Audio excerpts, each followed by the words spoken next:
according to the World Health, and children have been shown to cause, stunting has been shown to cause irreversibly diminished brain and physical development, poor cognitive outcome, economic consequences, and reduced productivity at individual, household, and community levels. I can just elaborate that stunting is just children who are short for their age. And even when you do the head circumference, you find that they have small heads as compared to children of the same age. Then Kitui County, which is in a nasal region of Kenya, is climatically fragile and vulnerable to adverse impact of climate change. And this leads to a lot of food insecurity and overall poverty. And then there's a strong association between this food insecurity, the poverty, and the high levels of stunting in children who are below 6 to 59 months. So this is because complementary foods are introduced at this stage of development, that is between 6 to 59 months. And according to the recent survey in Kitui County, the levels of stunting are way high compared to at least the Kenya's overall desired target of 15%, because the ones of Kitui is 30%. So meaning it is quite high. And now, according to what I thought about, or what we now agreed, we know that a sustainable agricultural system is one which maintains and improves human health and protects the environment. It should also benefit producers and consumers. And in a nasal region, you find that livestock production is the main source of livelihood, and the goats are widely kept.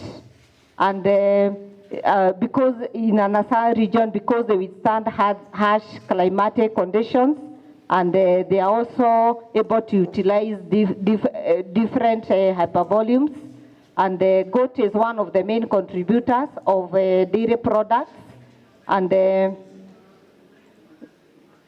are also small animals, so meaning that they can be accommodated in a very small area.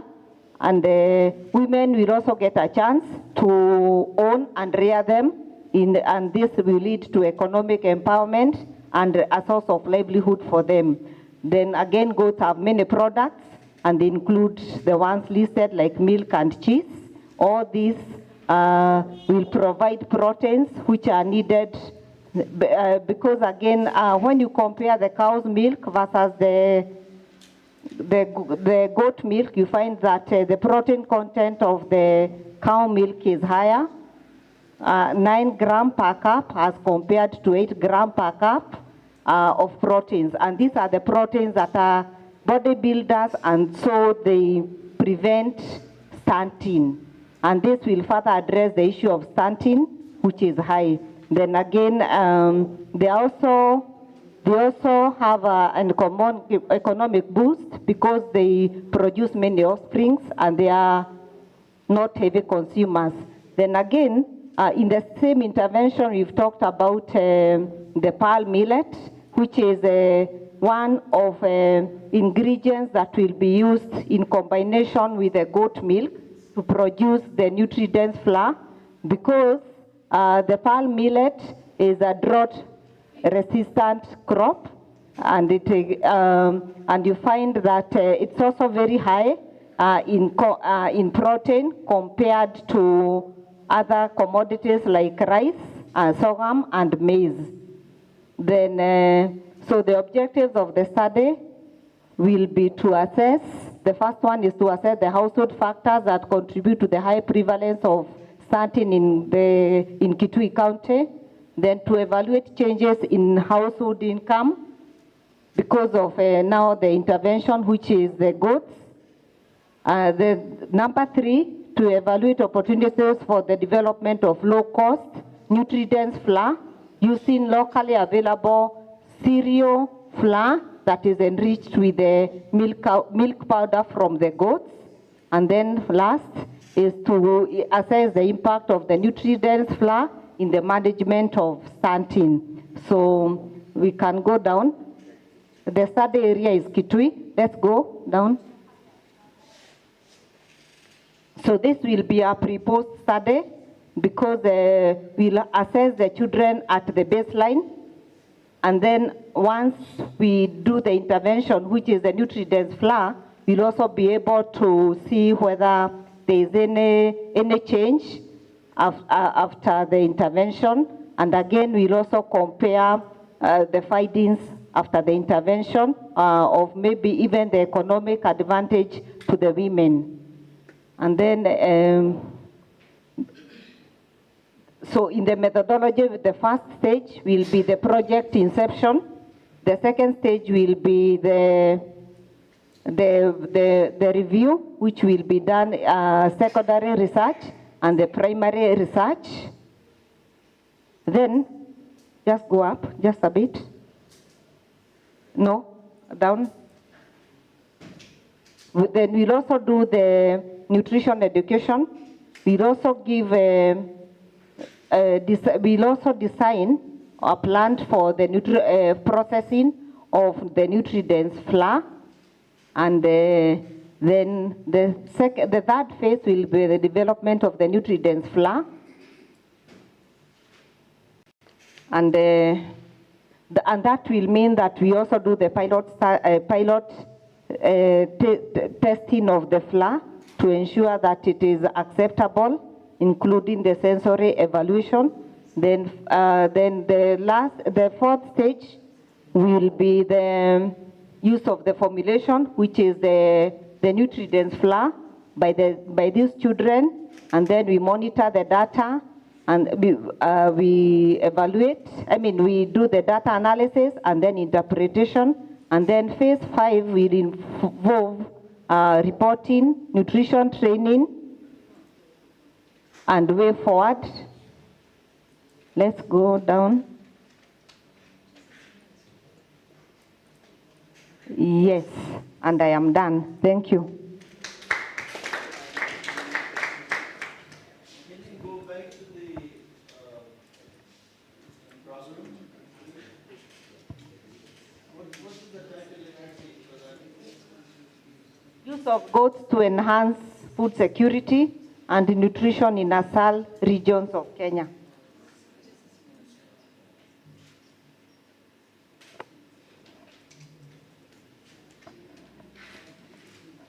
I thought you were looking at the stunting. Yes, and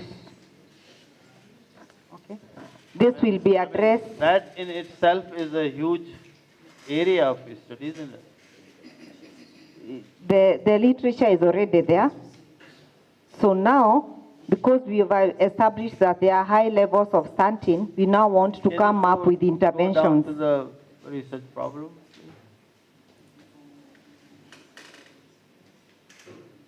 The problem is there? stated together with the introduction. Okay. Here.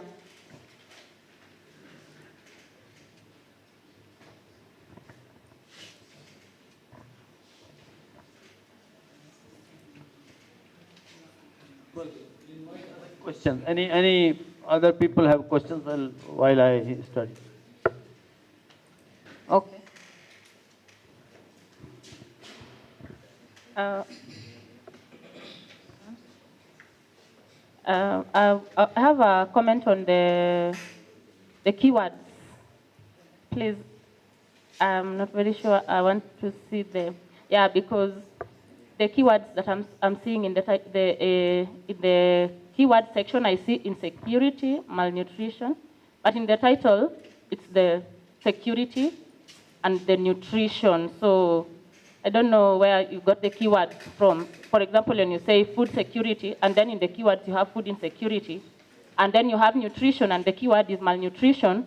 So are you dealing with food security or insecurity, and is it nutrition or malnutrition? Thank you. That's actually exactly what I wanted to highlight. These are two different areas, and you can easily have food Okay.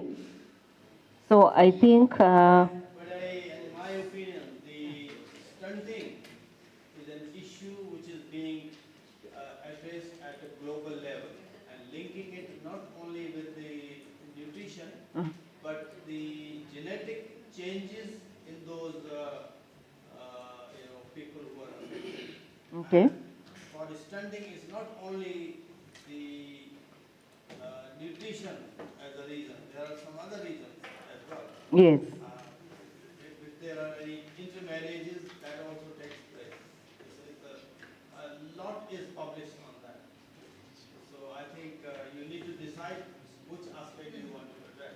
okay. I will look at that. Thank you. Have the microphone. Thank you for very elaborate presentation. Looking at the title, I see more food and nutrition security, and then it goes down to, right? It's food and nutrition security, and then it goes down to stunting. Maybe you can rethink that. And two, the way you put this thing, the other day we were having a very interesting debate here. Now, is this a project proposal or a research proposal? Thank you. I think I can say it's a project.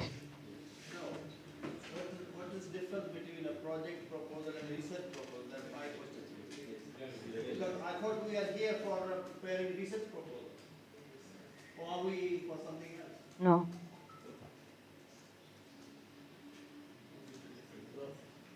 Maybe we also need to be helped. What is the difference between the two? This is what I'm asking. If you ask this question, please elaborate what is the difference between a project proposal and a research project. Yes. There's no difference.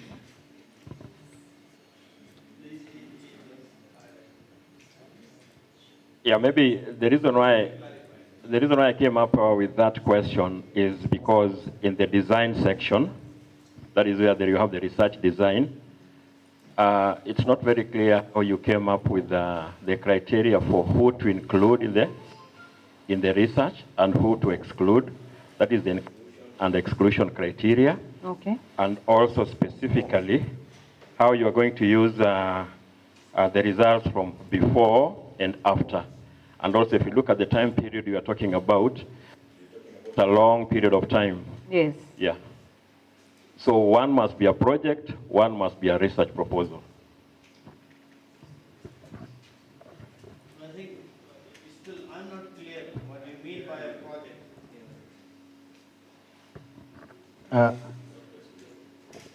Okay.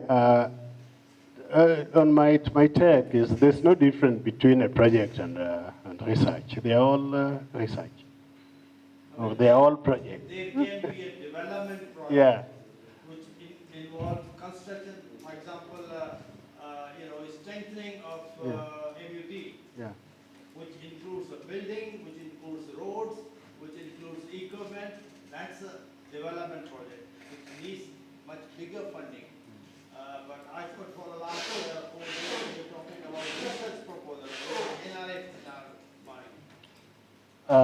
mind. It has to be really clear in our minds what we are after, because the requirements of two are different, and obviously they have to be prepared on a different format.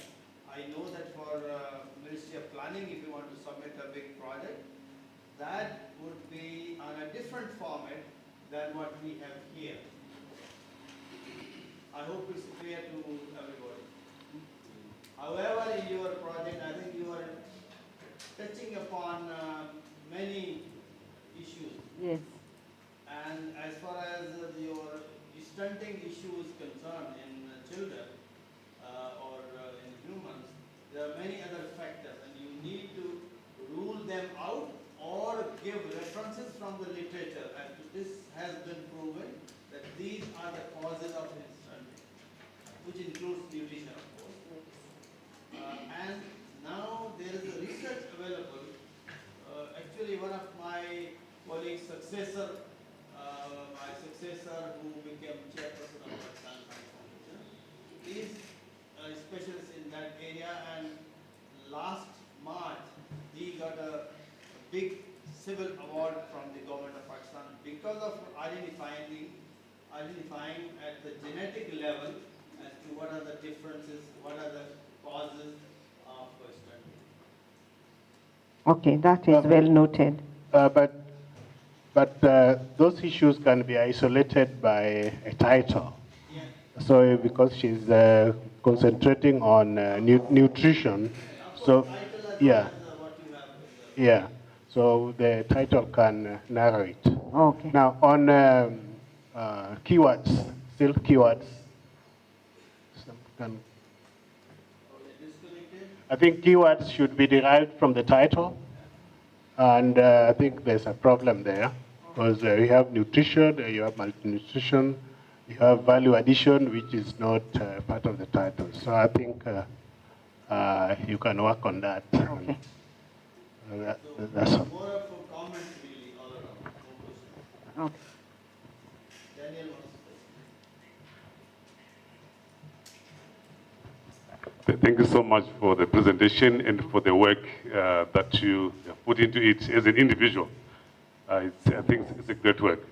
What I am missing is the consistency between the title, what we present in the introduction and background, what you present in the justification, the objectives, and the methodology.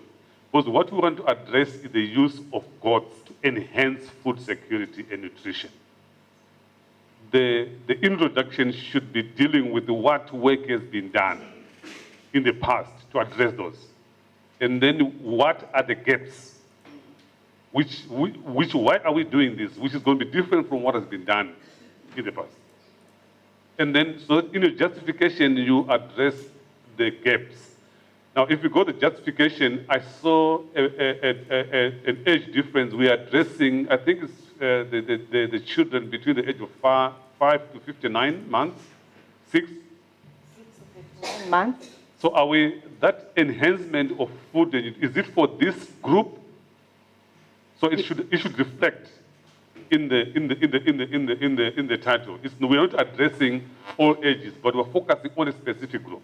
Okay. Yeah, so even when you go to the objectives as well, and I think I read something where you said it's milk. Is it milk or everything? What part of the goat product are we using to enhance? Yes, it is the goat milk. The goat milk, not, Yes. not the goat meat. No, it's the goat milk. Okay, so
any other? Okay. Prof, then I'm coming to you. Oh, you want to present? Yours was a comment? Okay. we are learning. But when we went back to yesterday in the evening, we decided to work as a team. So from here, we have produced 4 proposals. So when it comes to the need for bigger the teamwork in terms of expertise, this work is well covered, but it's just a work in process. We are all learning. Thank you. I think one of the things that we must acknowledge is that teamwork is evidently in action, all right? Which is something that, one of the things that we are doing here. Professor, can you come and, if there are no any further questions, then we shall have the second presentation, please.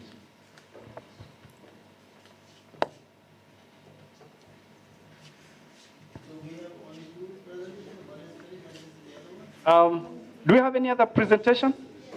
Oh, we have the third one. Yeah. This one. Prof, you have been reminded of managing time. How many minutes should we give him? 10. Okay, Prof, I hope you can manage. And just go on the title, problem, objectives, and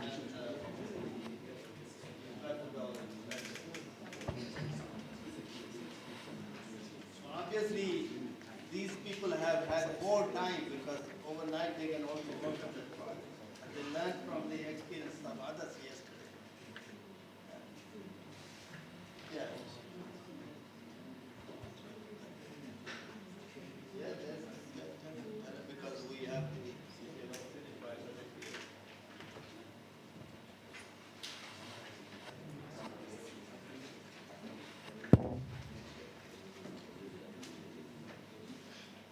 Thank you, and good morning, colleagues. That will be your efficiency, how quickly you can do it. Yes.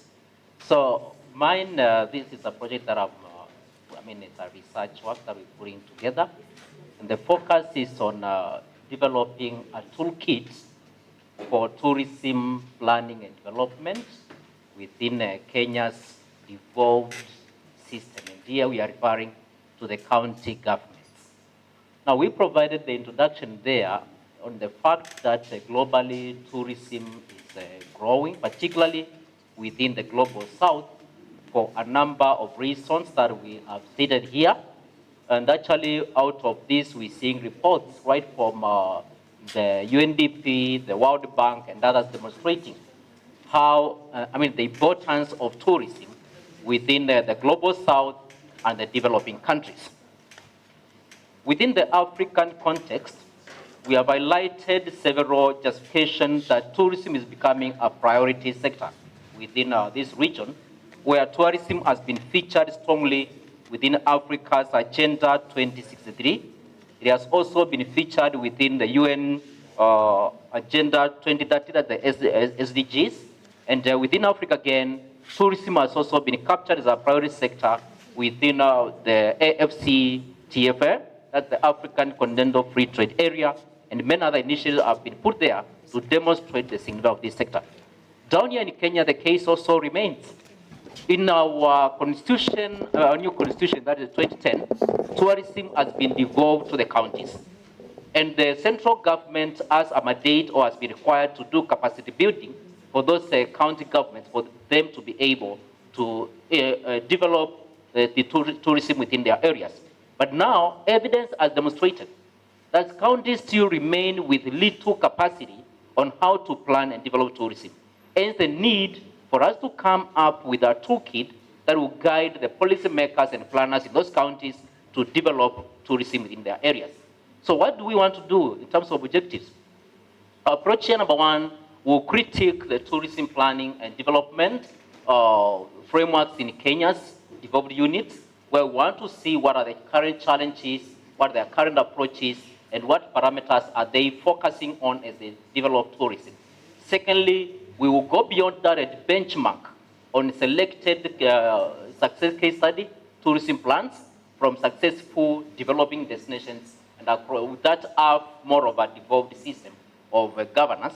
And thirdly, we'll get stakeholder perspectives on what makes a successful tourism destination, from where we'll be able to capture the items to include within the toolkit. And with that, then we'll be ready to develop the guide on tourism planning and development for the counties in Kenya, which will provide a step-by-step approach on how counties can be able to develop, to plan and develop tourism. So what is our approach, our methodology? On the first objective, we'll gather data through desktop research, and that data will be analyzed through content analysis. In the second one, we'll also gather data through desktop research. Again, also, there we'll analyze the data using content analysis. On the third objective, that focuses on a survey, that is collecting data from stakeholders. There we will use thematic data analysis. And so that is what we have, and finally, we'll do the drafting. Thank you.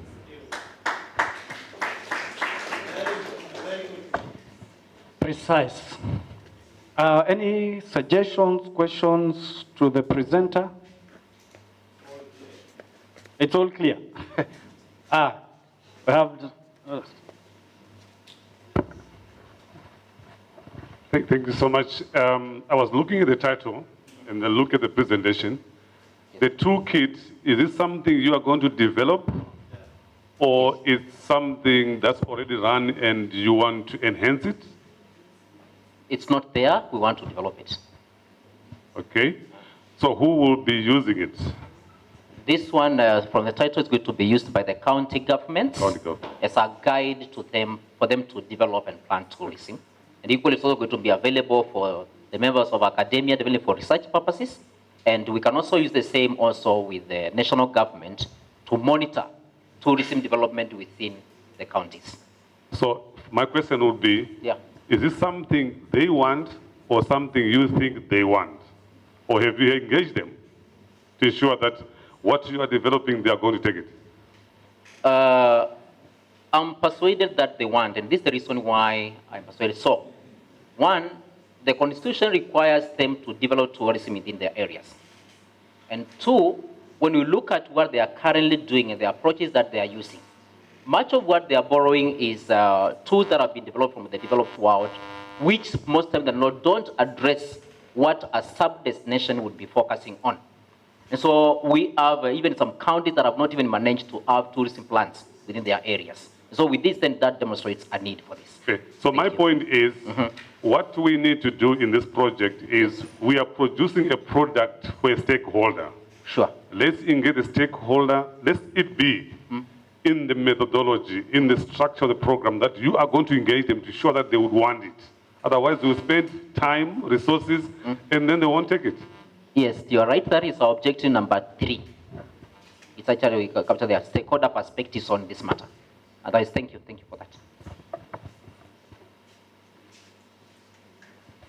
that. Because of time, the third group, please.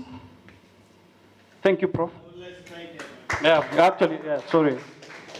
Very well formulated. The references that you have given are great. Thank you.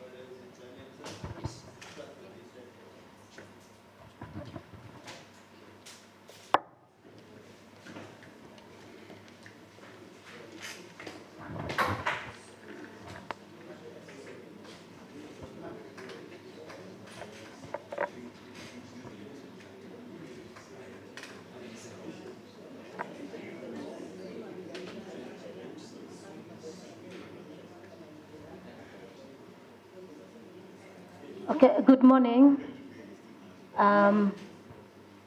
Thank you so much. I want to present on impact of bilharzia on socio-economic development in Murang'a sub-county. And one thing that is very unique about this study is because Murang'a sub-county is an ASAL region, and on following up on literature, you realize that bilharzia is prone into those areas that are lowlands, areas that are stagnant water, and areas that are near rivers. But this particular sub-county is in the land is not low. It's undulating land, but the place has been infected with this bilharzia disease for some time now. On follow-up, you realize that this disease has caused a lot of effects, especially on the socioeconomic aspect. Again, literature has shown that most of the studies that have been done has been on the epidemiology and also the aspect of how it can be sorted, how it can be. It has been more on the scientific part of it, but not on the aspect of the social effects on the people. And so that justifies this study.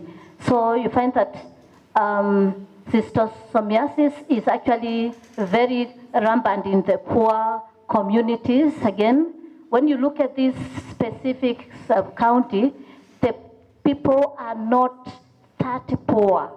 So it is an issue that has brought a bit of questions. And again, another aspect of this, or another background, or rather another aspect that is backing this study is that most of the people who are suffering from this disease don't know, because it takes very long, between 5 and 15 years to manifest itself. And by the time it's manifesting itself, it has done a lot of damage in the body, and it has rendered these people very unproductive. And therefore, this study seeks to actually find out the social, the impact of this disease on the economic aspects, and specifically among the youth between 20 and 35 years, because those are the most affected. Now, the study is going, to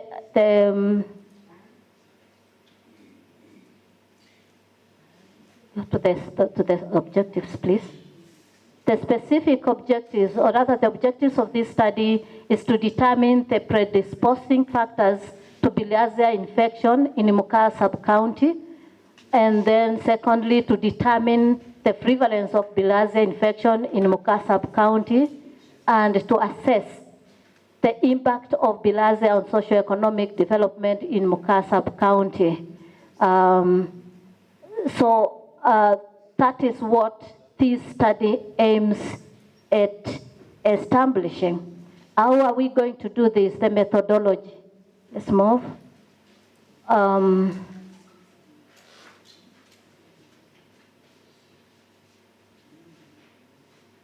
The study will assume a qualitative survey design in Murang'a sub-county with households forming the study population.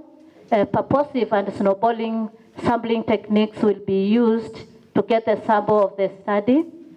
And the study will use focus group discussions and interviews to collect primary data. And these data will be subjected to qualitative data analysis methods. And this information gotten will create themes. So what I'm trying to say is that this study will be purely, or it will be a qualitative study, because it is touching on people's lives. And therefore, it will try to get information from those who are infected and those who are affected. And so, the data analysis, can move down there. Yeah, the data, yes, we say that the data will be analyzed, using the qualitative data analysis. methods. And so the study is still on its formative stage, but I believe that this is a study. When we sit as a group, we will come up with a very strong case to argue, because it is an issue that is affecting a population, and that it is an issue that needs intervention. It's a study that can see the day. So this is what we are doing as a group. We said that we had several, and we feel that this is a study that can move to the next level. Just as the other study from my colleague, there are people who will be required this, especially medics, somebody who can now help in now finding out how many are infected through testing, so that we can get the specific people to study. And that is the basis of our study. Thank you. Thank you so much. I want to assume that we have some questions for the presenter. Suggestions? Any? Okay, Prof. Thank you very much. I think it's an important issue. I have a few questions actually. You only want to see this in one county. So has it been done in other counties, in other areas of Kenya already? Yes, it has. It has been done in other the other areas. What has been happening is that bilharzia is actually a disease where there is stagnant water, and it has been done. So as NRF, my reaction would be that the information that you want to collect, the knowledge, is already there. It's already known. You are only replicating that in another county. And therefore, this is not a research to be funded by NRF or any other organization, but only a master's or an ample thesis by a student, only to train the student how to do it. That's number one. Number two, what are the data parameters? What will you be measuring? Actually, maybe if I may answer your first question, is that there is the new knowledge is that this study, we don't have bilharzia infestment in the higher grounds. So it's a unique study area, because I told you the funding agency's point of view, so there's no need to answer that. But what are the data parameters that you like to assess?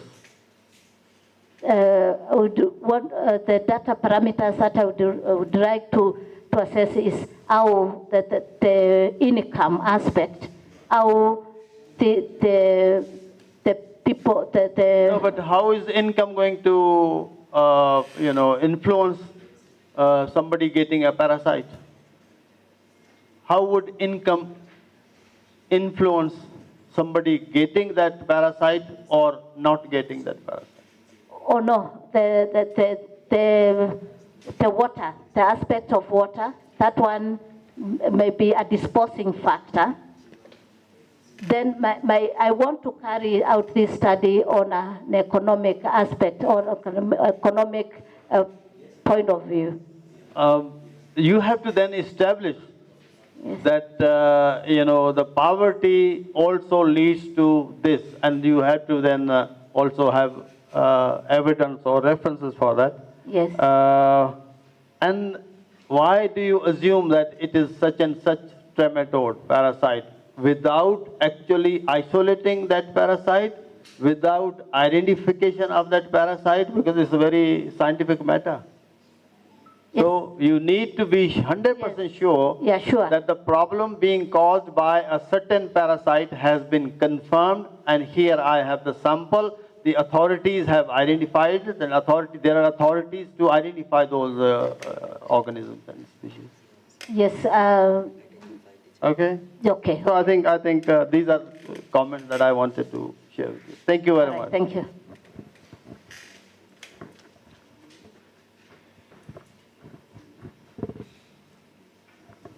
Thank you so much for the presentation. Yes, I want to echo what Prof just said. Our title is to assess the impact of bilharzia on the socio-economic development of the society of the county. I really would want to see what kind of data measurements are we going to collect to assess the impact on the social development, and then to assess the impact on the economic development. We mentioned in the data collection that we are going to collect data. What data, what are we going to collect, and what methods are we going to collect that data is? But then I looked into the analysis. It's a qualitative analysis method. But I think this kind of impact assessment, we might need some quantitative data, which I think is not very clear in the proposal. We might want to have that, because at the end, we want to say, how is the socio-economic development impacted by this issue? You mentioned that it takes time before you could identify that somebody has got, yes. And by that time, it will be too late. Yes, the different organs have been affected. What measures are going to take to ensure that we detect this much earlier before the damage is done? Yes. Okay, that is why we find that majority of the people who are infected or affected are between the ages of 20 to 35, and majority of those who have gone to the hospital, because it's not a very big area, the diagnosis is one, that it is the bilharzia that is causing this. So it's something that, but then it can stay with a person for a long time. By the time they realize it is having an effect on them, it has really, so the need that needs to be done is to have the people tested. We need to have to know the prevalence of the bilharzia. That's one of it. Then we want to know how it has affected their productivity within the economic productivity, and then come up with measures and strategies of intervention measures to help. That is, yes. Okay, thank you. Just one comment.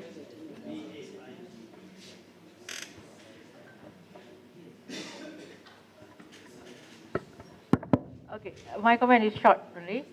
This is where we can easily got swayed when you did not identify what are the keywords. Because I think the keyword socio-economic development is important for you to measure. Yes. What are the items that you're going to measure? Because socio-economic development is huge. Are you looking at it from social?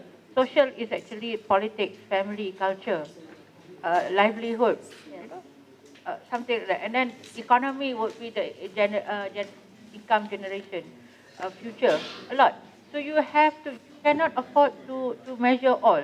Yeah. So when you do the socio-economic impact, you need to look what is the most critical area in this Muka sub-county. What is the socio-economic pressing issues? Then you measure that. That would justify. And then secondly is that what I see here, what you need is actually in measuring, in collecting the data. I do agree with Prof. Daniel. It's not, it involves a lot of people. More than 300. What did I say about if it involves more than 300 people? It should be by survey. And then you should also go and interview these people, because you need some narratives so that it can substantiate your statistical data. Okay? Thank you. Thank you so much. Thank you. Unless there is something else, I think we have come to the end of the presentations.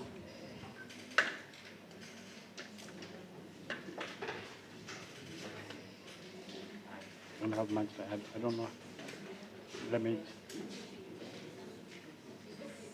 Okay.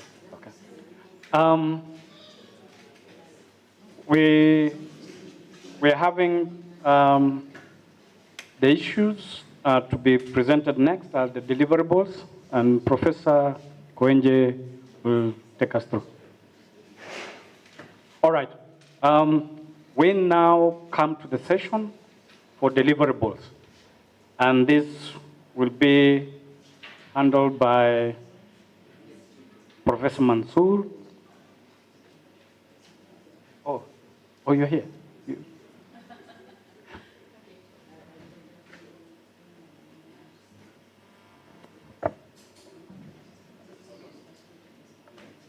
Okay, this morning I did not prepare any slides. I purposely did not prepare any slides.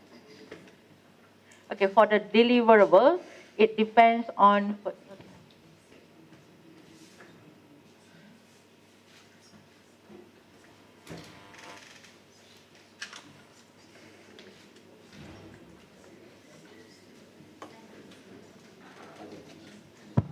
Okay, for the reason why I did not prepare the slides, any slides for the deliverables is that because it's a very simple topic.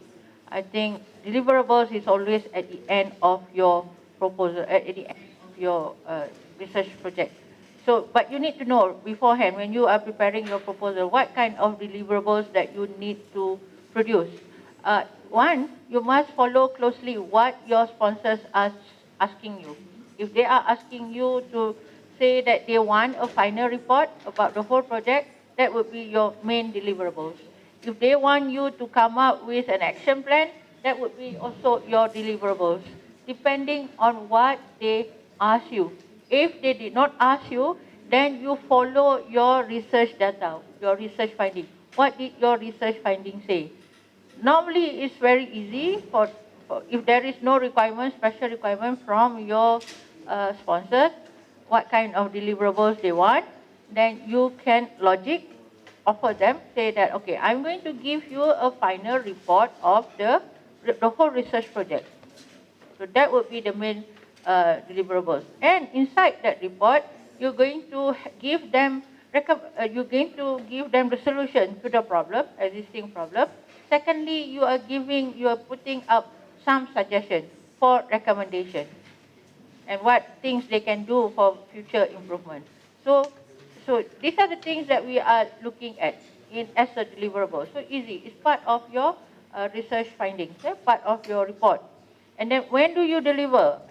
This is something that you need to be smart as well. Don't take the risk of submitting the deliverable only and one deliverables at the end of your research project. Offer your sponsors that, okay, I'm going to submit my deliverables in four times. For example, after you have first you submit your literature review report. Normally we do literature review. So you inform that these are my findings based on the literature review. So that it is actually it becomes part of the evaluation mechanism, so that they know that you are doing your work and they can guide you whether your work is correct or not. If you make mistakes there, as early as there, they can inform you. Normally we submit literature review reports at third month or the fourth month. We take only 3 months to do literature, not much longer, not longer than 3 months, or 4 months. And after that, that is your first deliverable, literature review report. Your second deliverable would be primary data collection report. So you inform them, in that second deliverables, you inform them that you have collected the data, and you collected the data either through survey, through interview, through focus group discussion, blah, blah, blah. And here are the results. Maybe you haven't completed the analysis yet. It's okay. You don't have to complete it with the analysis. It is sufficient if you can deliver, then you can inform them you have done the data collection. You need to actually calm them down, because normally data collection would take around 3 months. So now you are in the 6 months of your research. So they need to know, what are you doing? Are you doing the correct thing or not? So submit your submit your primary data collection report. That would be the second deliverable. And the third one would be your data analysis report. So when do we submit the third one, the what we call this, the data analysis report? It takes about 2 months of The most is 3 months.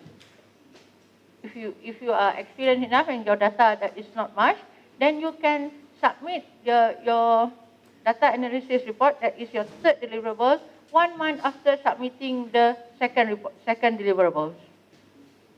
So I always say to my team, the third report, the third deliverables is the time is shorter, 2 months. The most is 3 months, because you are catching up with time. And for the last one, and then maybe you have the fourth. Sometimes sponsors would like to see the draft report. The draft report is that you submitted maybe 1 or 2 months after the third deliverables. So you name it as the draft or final report. You take about 2 months to do the report, because while you do this report concurrently while you are analyzing your data. You start writing up the final report. So then you submitted the draft. So that why you need to submit the draft, so that they know that you have actually come to almost the end of your research. That they can see that what actually you intend to, what is your finding, and they can gauge actually. They can predict what kind of solution they are giving you, so that they also have time. They also can look, and then they can give comment based. The best thing about this fourth deliverables is that they can give comment. So they can correct you. They can tell you, we want you to focus on this more, ignore that one is not that much issue. So the fourth one.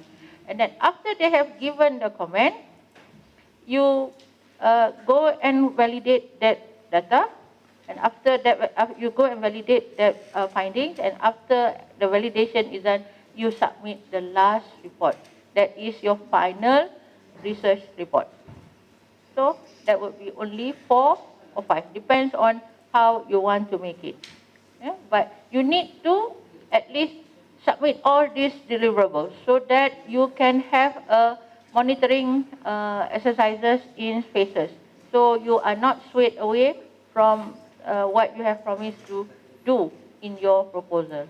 Okay, any question?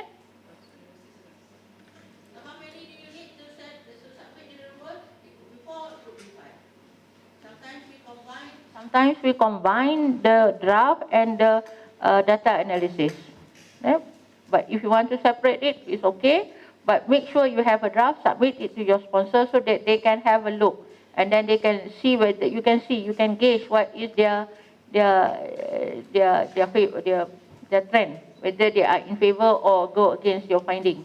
So you can have negotiation there. And then after they have commented, conduct your validation session. That doesn't take long. You only need about 2 weeks to do the amendment and go the validation, and after that submit. By doing this, by having deliverables, 4 or 5 deliverables, you are actually also checking on yourself. If you wait until the last, that would be the only and one deliverables that you submit, you'll be in deep trouble. If your sponsor says that we don't agree. Time is out, money is up, money you have spent, but they don't agree. So that's why you need to submit these deliverables in stages. So you'll be safer. Okay? If there is no question, I stop here. Thank you, Dr. Noor. I think the session was quite elaborate. Let us appreciate Dr. Noor for that brief up. I'm sure, Dr. Noor, you have appreciated the... Oh, okay. Yeah, I just wanted to make sure that you know. All right. The next session is communicating effectively in proposal defense. I don't know who to handle. Where is Prof? Dr. Nyango? Dr. Will you like to deal with communicating effectively in proposal defense? Will you handle the communicating effectively in proposal defense?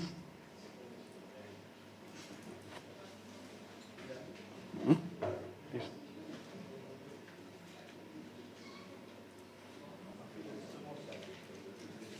Or Prof? communicating effectively in proposal defense. Okay.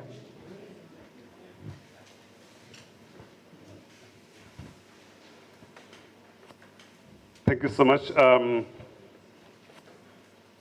This is the situation where you find yourself just yourself. Okay? So you must know your story.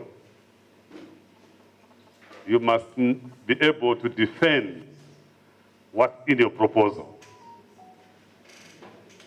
So some situations you will find the donors would want you to present to them the work you said you're going to do.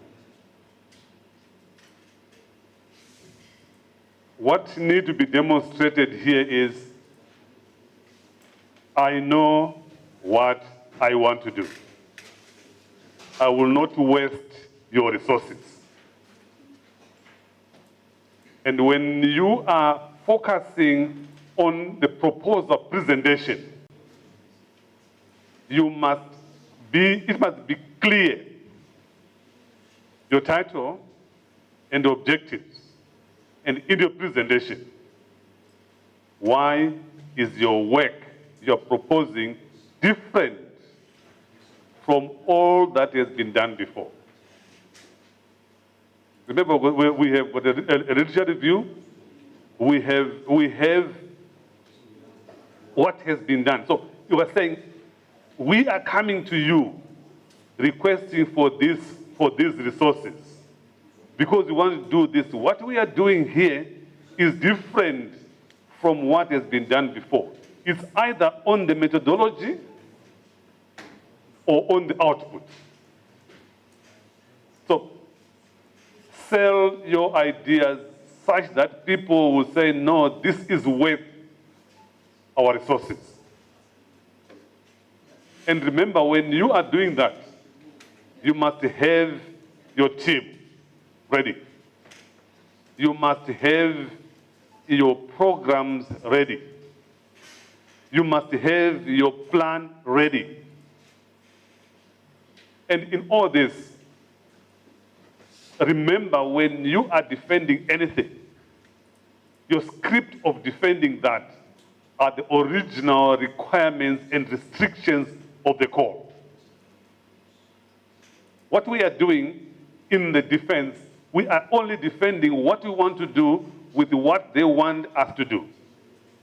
Don't forget, don't run a parallel program, don't run a parallel activity, but make sure that you are discussing your proposal based on their objectives and the goals of the call. How your objectives, how your scope, how your goals, how are they aligned to what the call is saying? So the is you are selling yourself, you are presenting yourself, why are you different from the rest of those who were there? And the things we should remember is you are bringing a team, okay? That's one thing. And you are going to have this as a project that's going to run after you are gone. Once your funds dries up, we have got a plan. So you can remember everything we have discussed in the presentation of the proposal and justify yourself, why is it you? So here, that's where you can blow a trumpet. Yes, you can write, but now you can say more things than what you can. Normally when they give you a proposal to write, they'll limit you in terms of words. Sometimes they give you characters. You can't have more than 1,000 characters to explain this. But when you are given this opportunity to come and defend it, then you can say what you want, what you didn't put in there. I think that's the defense part. I'm not sure, my prof, you want to add? Prof, you want to add on the defense? Sorry? Do you want to add on the defense? Yeah. Before they ask questions and comments?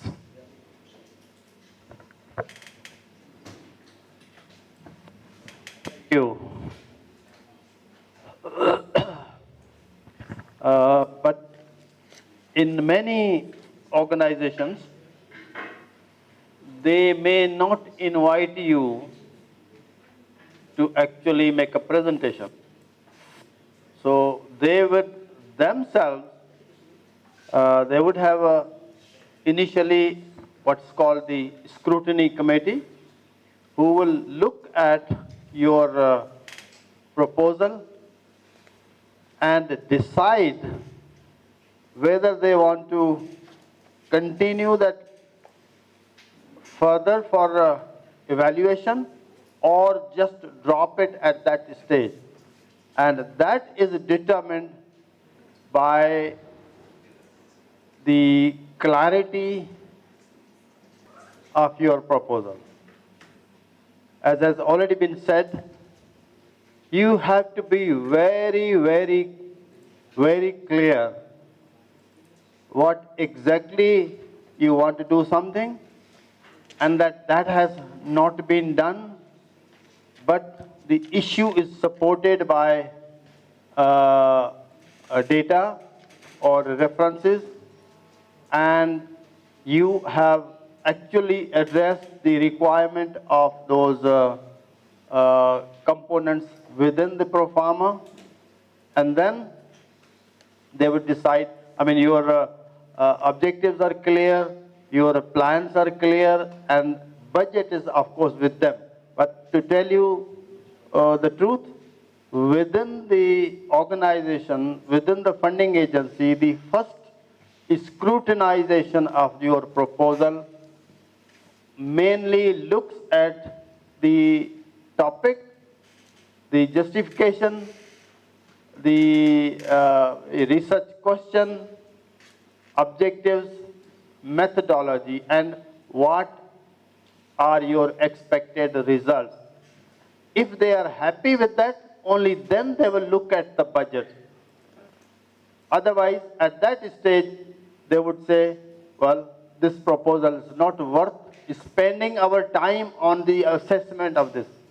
Because keep in mind that when a proposal is sent for peer review, there is cost attached to that on the part of the funding agency, because somebody has to be engaged to register that within the organization.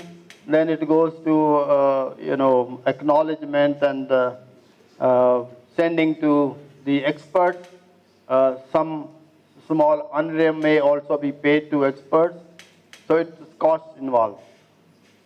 And we saw some of the proposals where title, objectives, expected outputs, outcomes, there is no consistency.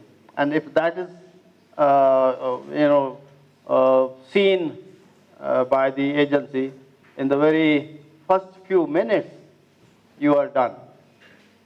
You are out. So that's very critical. And that's why understanding agency and its mechanism of assessment becomes very, very important. I think we can open the house for questions. 3 of us are around, and if you have questions related to research project, proposal, evaluation, consideration by the funding agency and so on, you are welcome to ask.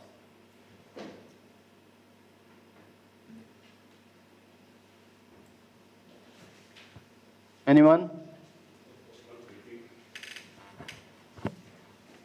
Well, they're still thinking, Prof. There is something that has been going on in terms of responding to calls. Most of the calls are now coming in 2 stages. The first one is the expression of interest. Yeah, the concept proposal.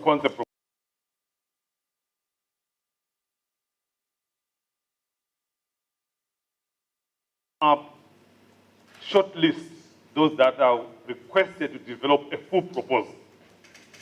Maybe you want to talk about the difference between the two? Yeah, well, I think we did talk about this earlier on, that the concept is really what your idea is basically. Now, if idea is appealing not only in terms of your wording, but in terms of actual need for that within that country or within the region or across the globe, because some of the projects, for example, from NIH USA or European Union, they are global projects. So your idea is important, and how you want to do it, I think in concept proposal is always not more than 2 pages. Within that 2 pages you have to explain.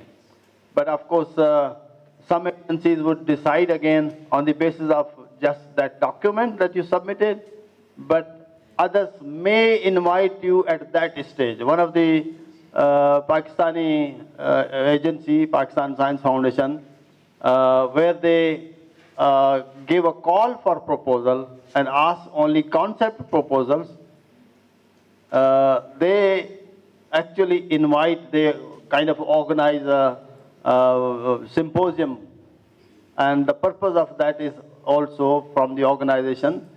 So the purpose is that other people, all the applicants can assess each other's concept proposals there and then, or learn from them.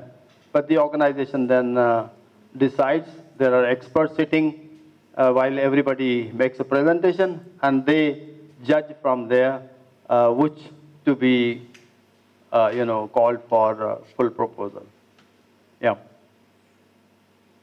Over to you, Daniel. Thank you. I think so. Also to add something, which is our right, which we don't exercise normally. When you submit a concept, an expression of interest, or you submit a full proposal, you are not always going to get it right. They will regret to inform you that it was not successful. Okay? It is your right to write to them and tell them, can we know what we did not do right? Please do that. Sometimes you get a very good response. Sometimes you might not get a good response. But what I know is when the proposals are submitted, a committee is selected to look into each of these proposals against the guidelines. And they make a comment for each and every proposal. And they said, no, these are not fundable, these are fundable. But in each of these fundable, non-fundable, each committee has got comments for each proposal. But it is your right to ask for those comments. So that next time you are going to improve, looking at what you did not do right against their script, they will tell you they did not address 1, 2, 3. Or this was addressed, this was not addressed adequately. So it is for our learning. So that in future when you are responding, we have an idea of how to respond. Please let's have a habit of getting the comments, those comments. They are there.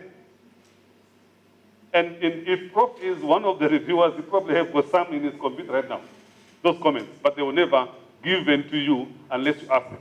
But you ask them through the right channel how the call was sent. Generally, they may not share the comment with you, but since it's you are keen and it depends how you approach them, that you respect their decision. However, for your own improvement, you want to have those comments so that you can improve for future. Then there is a good chance that they will share the comments with you. And reviewers would actually do it, in a what's called the what's that editing option in Windows, in a review mode. Track changes.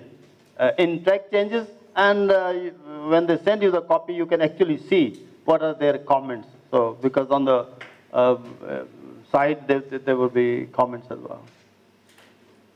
For example, in the National Research Foundation of South Africa, I had an opportunity of reviewing the template.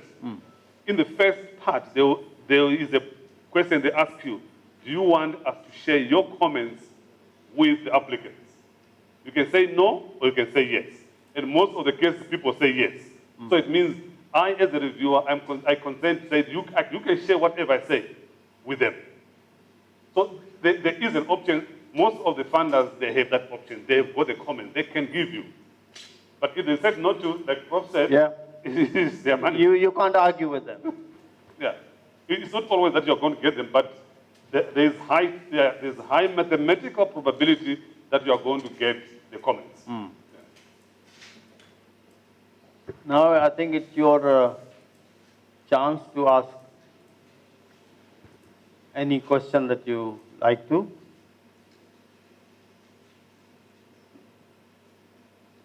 Should we open it even beyond the proposals? If you have any question, you can ask. Yes, sir. Thank you. There's always another challenge when you are submitting a proposal or a concept of interest. Normally, the timing. The timing is normally given in GMT. And in most cases, you miss the deadline because of converting GMT to local time. Number two, deadlines in most cases happen on a weekend. And the weekend, usually in Kenya, we have a 5 working day. And there are several signatures which are needed. These signatures must be obtained possibly by Thursday of the week, because most of our administrators don't come to the office on Friday. So that is a challenge, and I wrote to SMEP recently complaining about the timings, the deadline time, and the deadline day. So I would request, and I believe Daniel, if you, and Professor Koenge, if you are the reviewers, please request or make the deadlines to be maybe on a Tuesday or a Wednesday of the week instead of a weekend.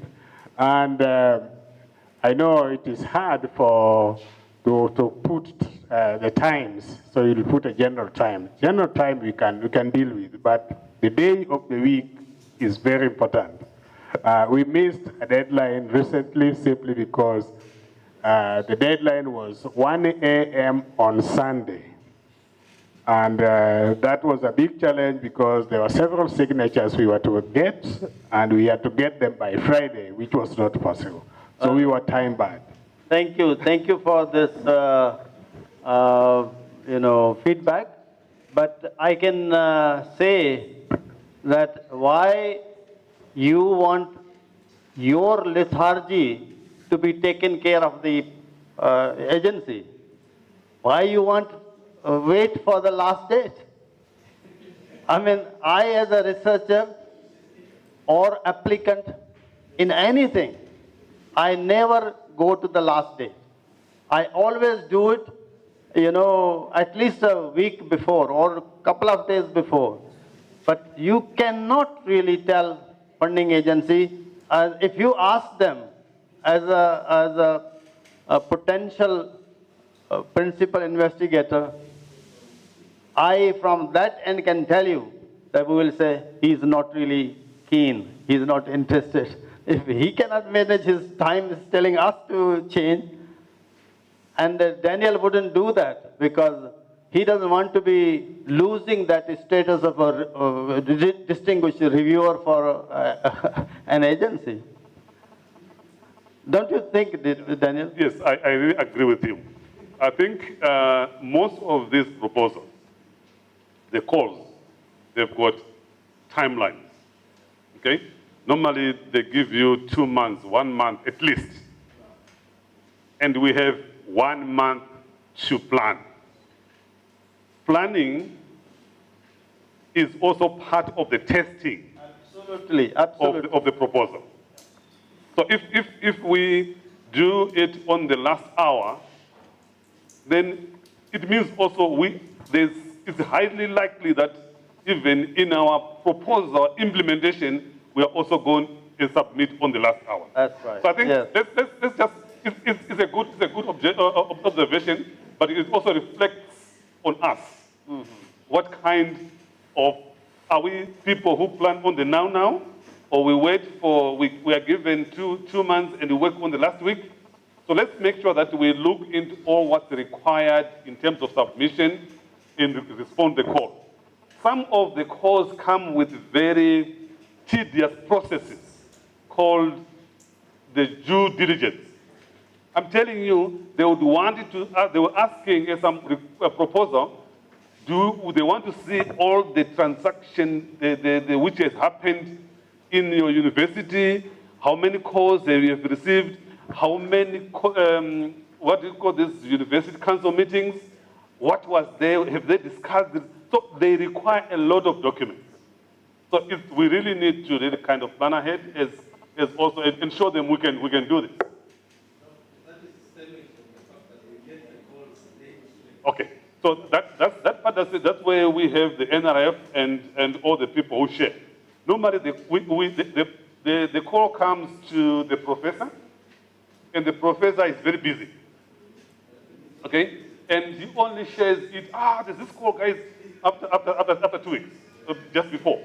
But actually, I think the call should be shared as soon as it comes. So we will try to engage the NRF and also the other. If you receive a call as well, please share with your colleagues on time. It's about time. If we get it on time, then I think we have got time to plan and get all the required documentation to support.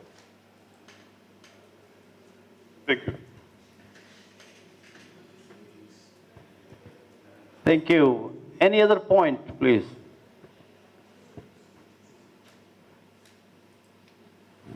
No? All clear? The email addresses, I think, are in the system. The husband has been sharing those, so you have all the details.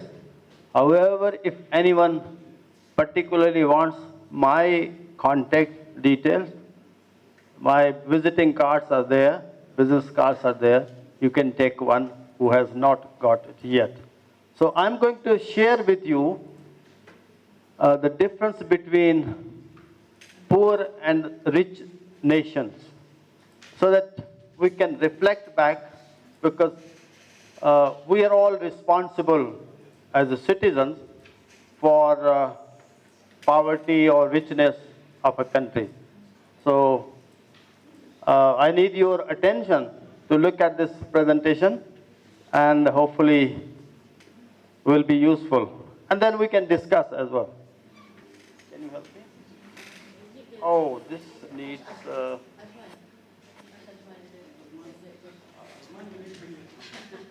yes.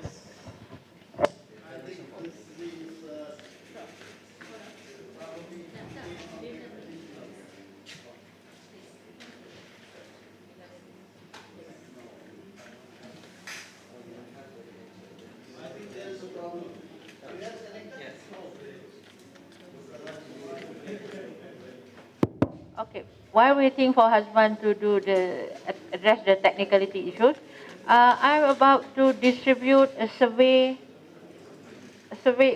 document. This is about, we are asking you to assess us and assess the whole training program that you have attended since Monday. So it's not long, it's only about 2 pages, front and back. So I think, yes, we can do it less than 10 minutes. Can you please? We hard copy, they only give us hard copy. Can you please distribute? Okay. Thank you. It doesn't take long, about less than 5 minutes. Thank you.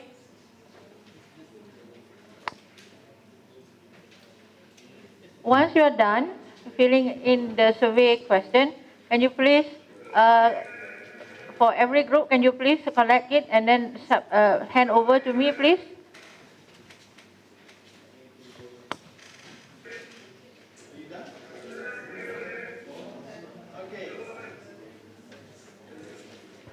So, I think this is a loose connection. Is it this one probably? Yeah, see?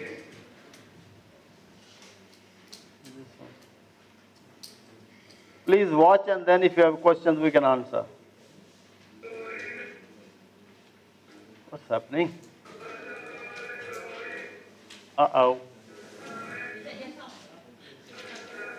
No, no, it's not like that.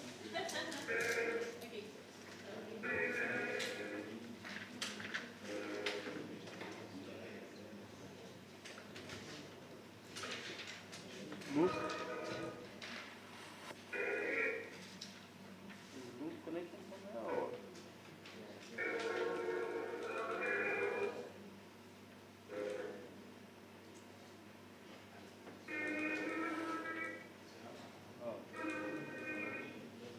Not move.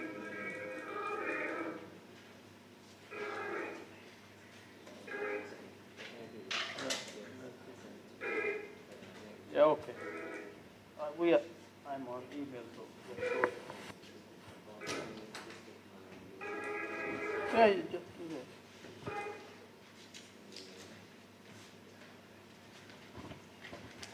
Sorry, folks, this is a technical issue, as they say. Husband is helping me to send it to his laptop and then see if you can copy the original, because this might be just, you need to search, I think, it's on this side, this one.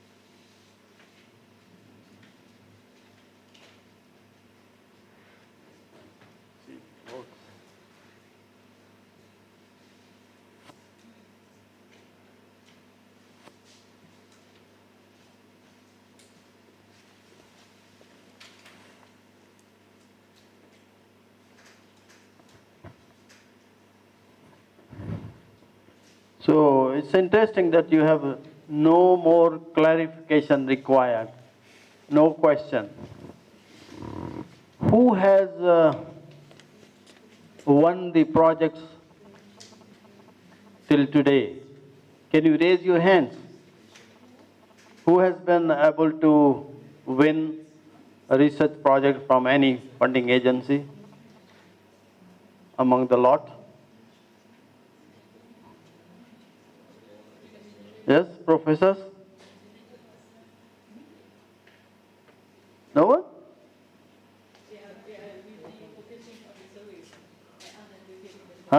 Given them the assignment?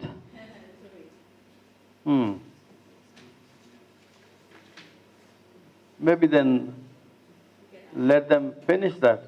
How long does it take?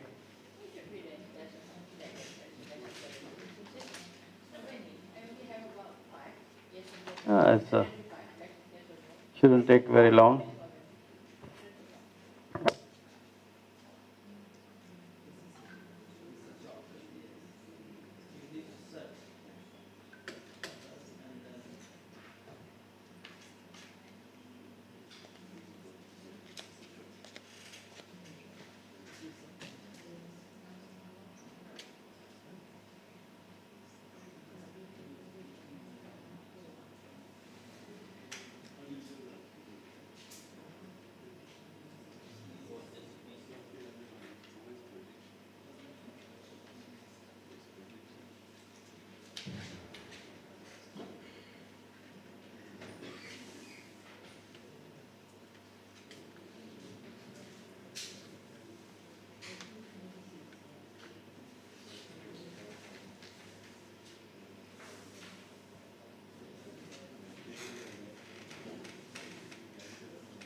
Have you finished your survey forms? Anybody? Whose form is this? Extra? What about that? Are you not done? These things I sometimes do at random.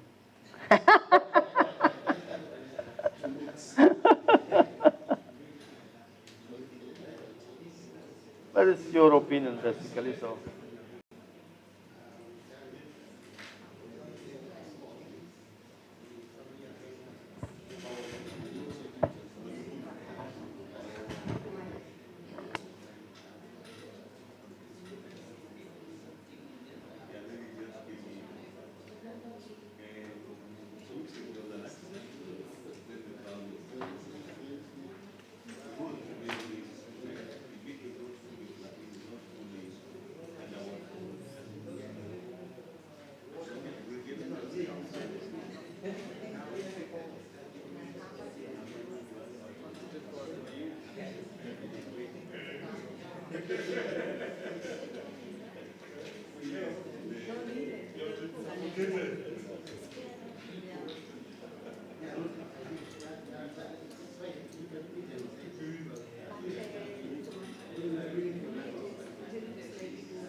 Well, ladies and gentlemen, this presentation actually needs your attention. It is to be watched carefully, and then if you have questions, we can answer. But I see that you don't seem to be ready yet.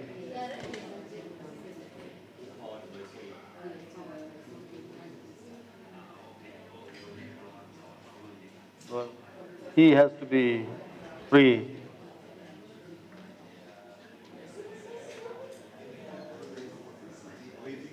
Yeah?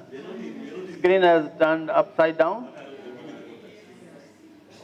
You need help from husband. Turn it off. Switch it off. Restart it. Because restart it will go to the original settings.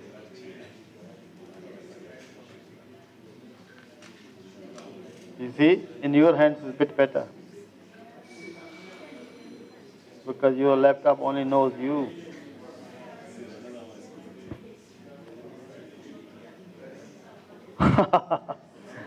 No. Don't tell the secret.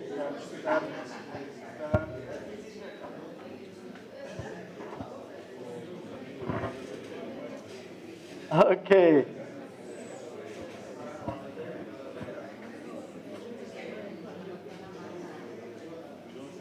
So can you look at the screen now, please? And read through and see what's the difference between rich and the poor and the rich nation.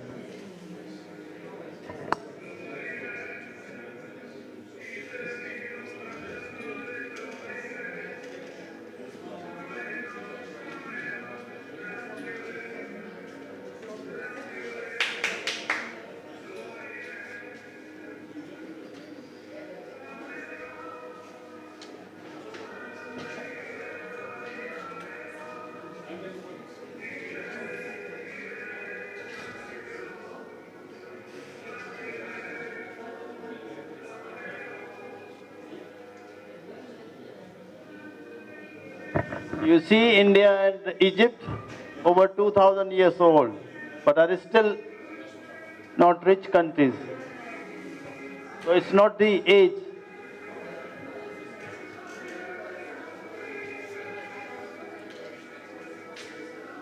What about Canada, Australia, New Zealand, and more recently, I would say South Korea, a tiny place like Taiwan, China for that matter. It's only last 50 years that these countries have grown up. Malaysia got freed from British in 1957, the year I was born, and look at Malaysia. Next.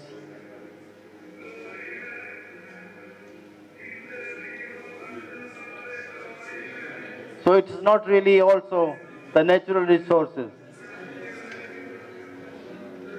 I mean, this is directly how we behave, the citizens. So it's also not the natural resources. Many countries would have mines of precious metals. Next. Japan doesn't have any natural resources. For that matter, South Korea also doesn't.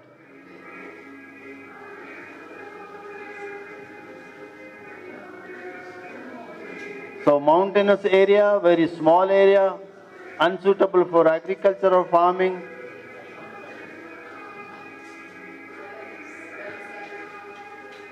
Now this presentation is a little bit old.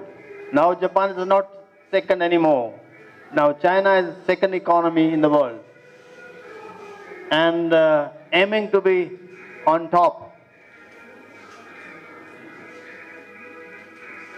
And it's like a floating factory, importing raw materials from the whole world, but yet exporting manufactured products on this occasion, I want to tell you, Bangladesh, which separated from Pakistan in 1971, Bangladesh does not grow cotton, but Bangladesh is one of the very good exporters of clothing.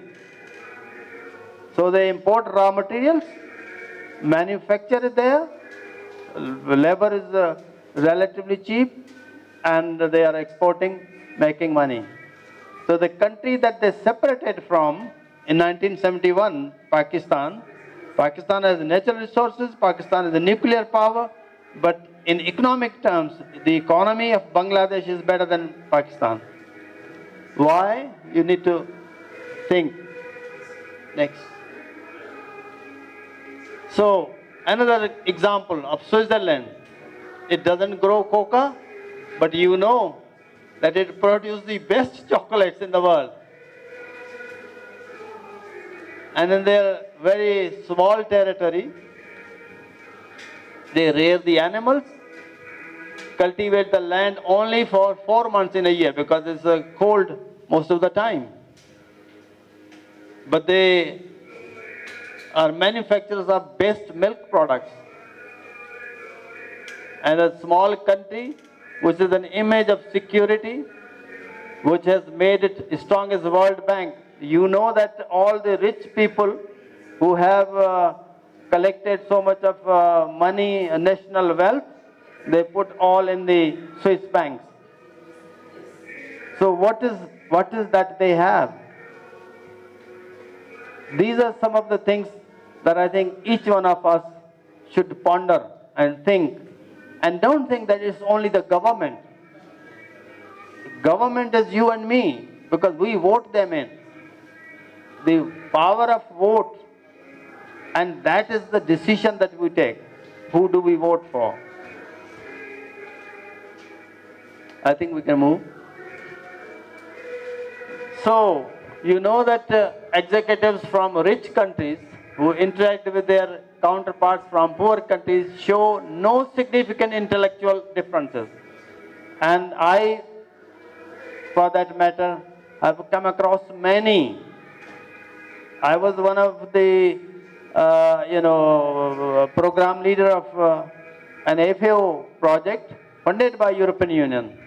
But because our people in their own mind, they feel that it is the white skin, it's the Western people who are advanced or more intellectual. And they wouldn't listen to us and to me and my colleagues. So we thought, how do we go about it? Our objective was to have the project successful. So we actually then recruited, we thought the British and Americans are no good for us. So we went for some Germans, at least white skin.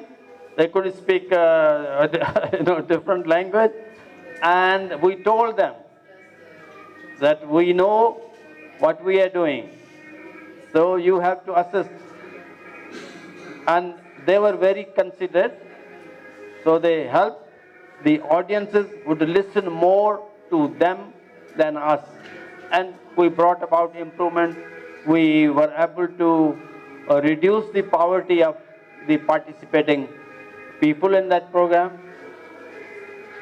So they are not better than us. But if you trace the history of human beings, we might be the, original people. Next. And the racial or color factors also do not evince any importance. I mean, migrants heavy in laziness in their own country are forcefully productive in rich European countries. I mean, you may reflect back. I know many Pakistanis and Indians who in Pakistan were not so productive. But in the Western world, they are more productive than the local people there. Reason? because they have gone through these stresses, so they are better able to actually face some of the stresses. And you recall, you might have some Kenyans working in the UK or USA and see how good they are doing. Why can't they do it here? Why can't we do it here? So if I wait here, can you say what might be the reason? Just one or two. Can you stop it here?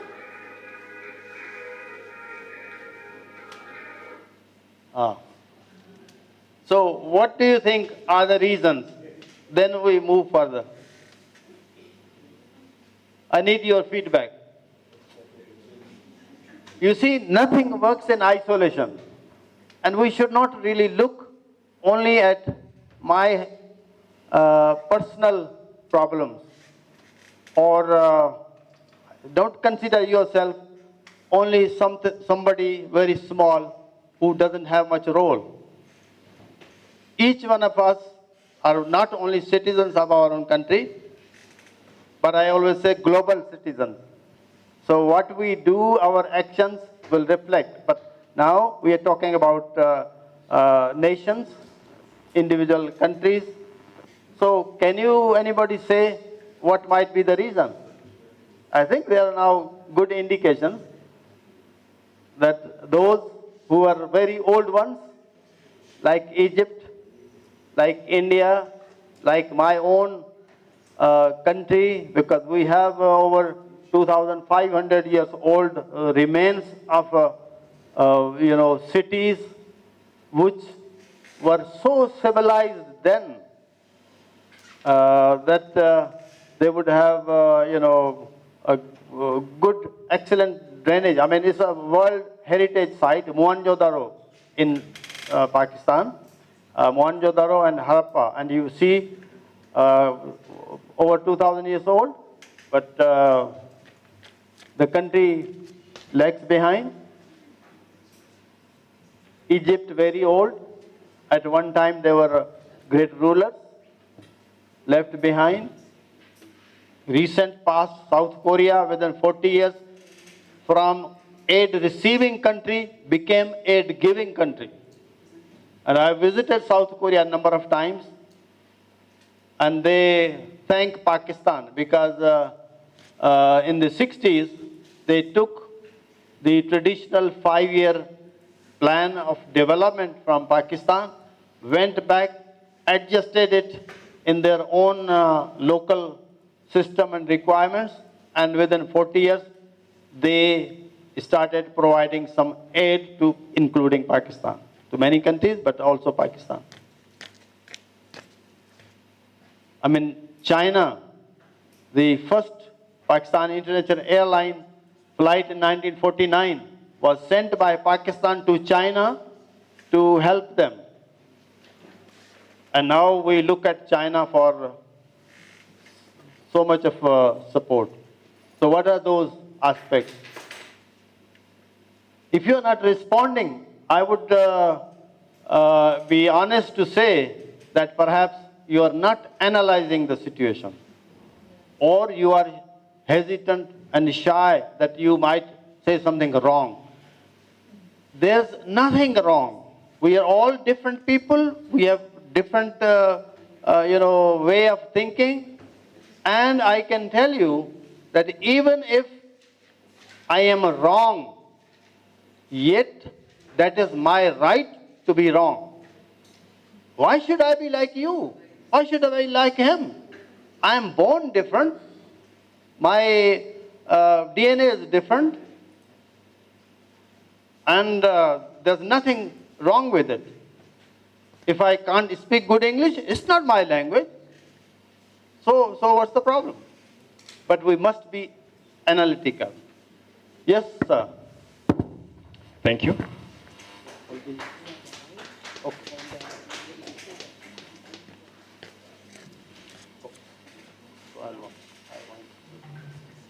Yes, sir. Just to comment on why some countries are rich and others are poor. I mean, what do you think is the reason? The reason basically depends on, there's a statement you had there, where workers are forcefully made to be productive. So it is the mode of production that determines whether a country will be poor or rich.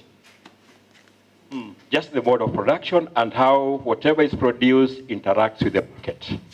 What you are saying is that they should not be forced, but they should have a freedom. You see, if you give them freedom, they'll demand for higher pay. But if you force them, you will underpay them. Okay. So that is the basis right. of... that could be one reason. There's another reason there. For me, I think of two things. First is the attitude that we have. And the second one is, I would say, maybe it's the comfort zone.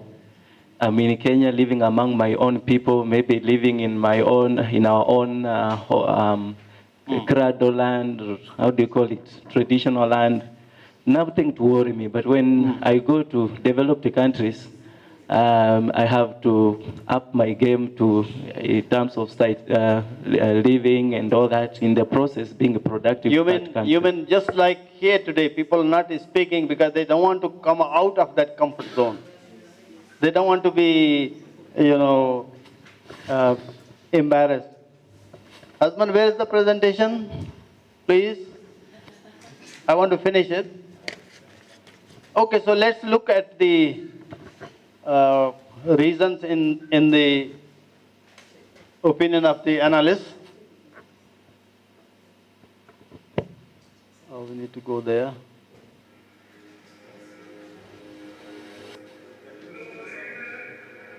Further. Yeah. So what is then the difference? Let's look at the difference next. Oh, I can run. See, the attitude of the people, and it is not overnight. Over the period of time, many years of education and culture. See, what is culture? I mean, our tourism friend would say, well, culture is what I wear, what I, have the heritage and this and that.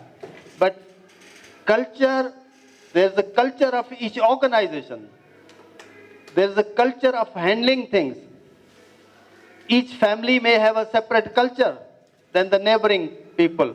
Why do you see some of the differences?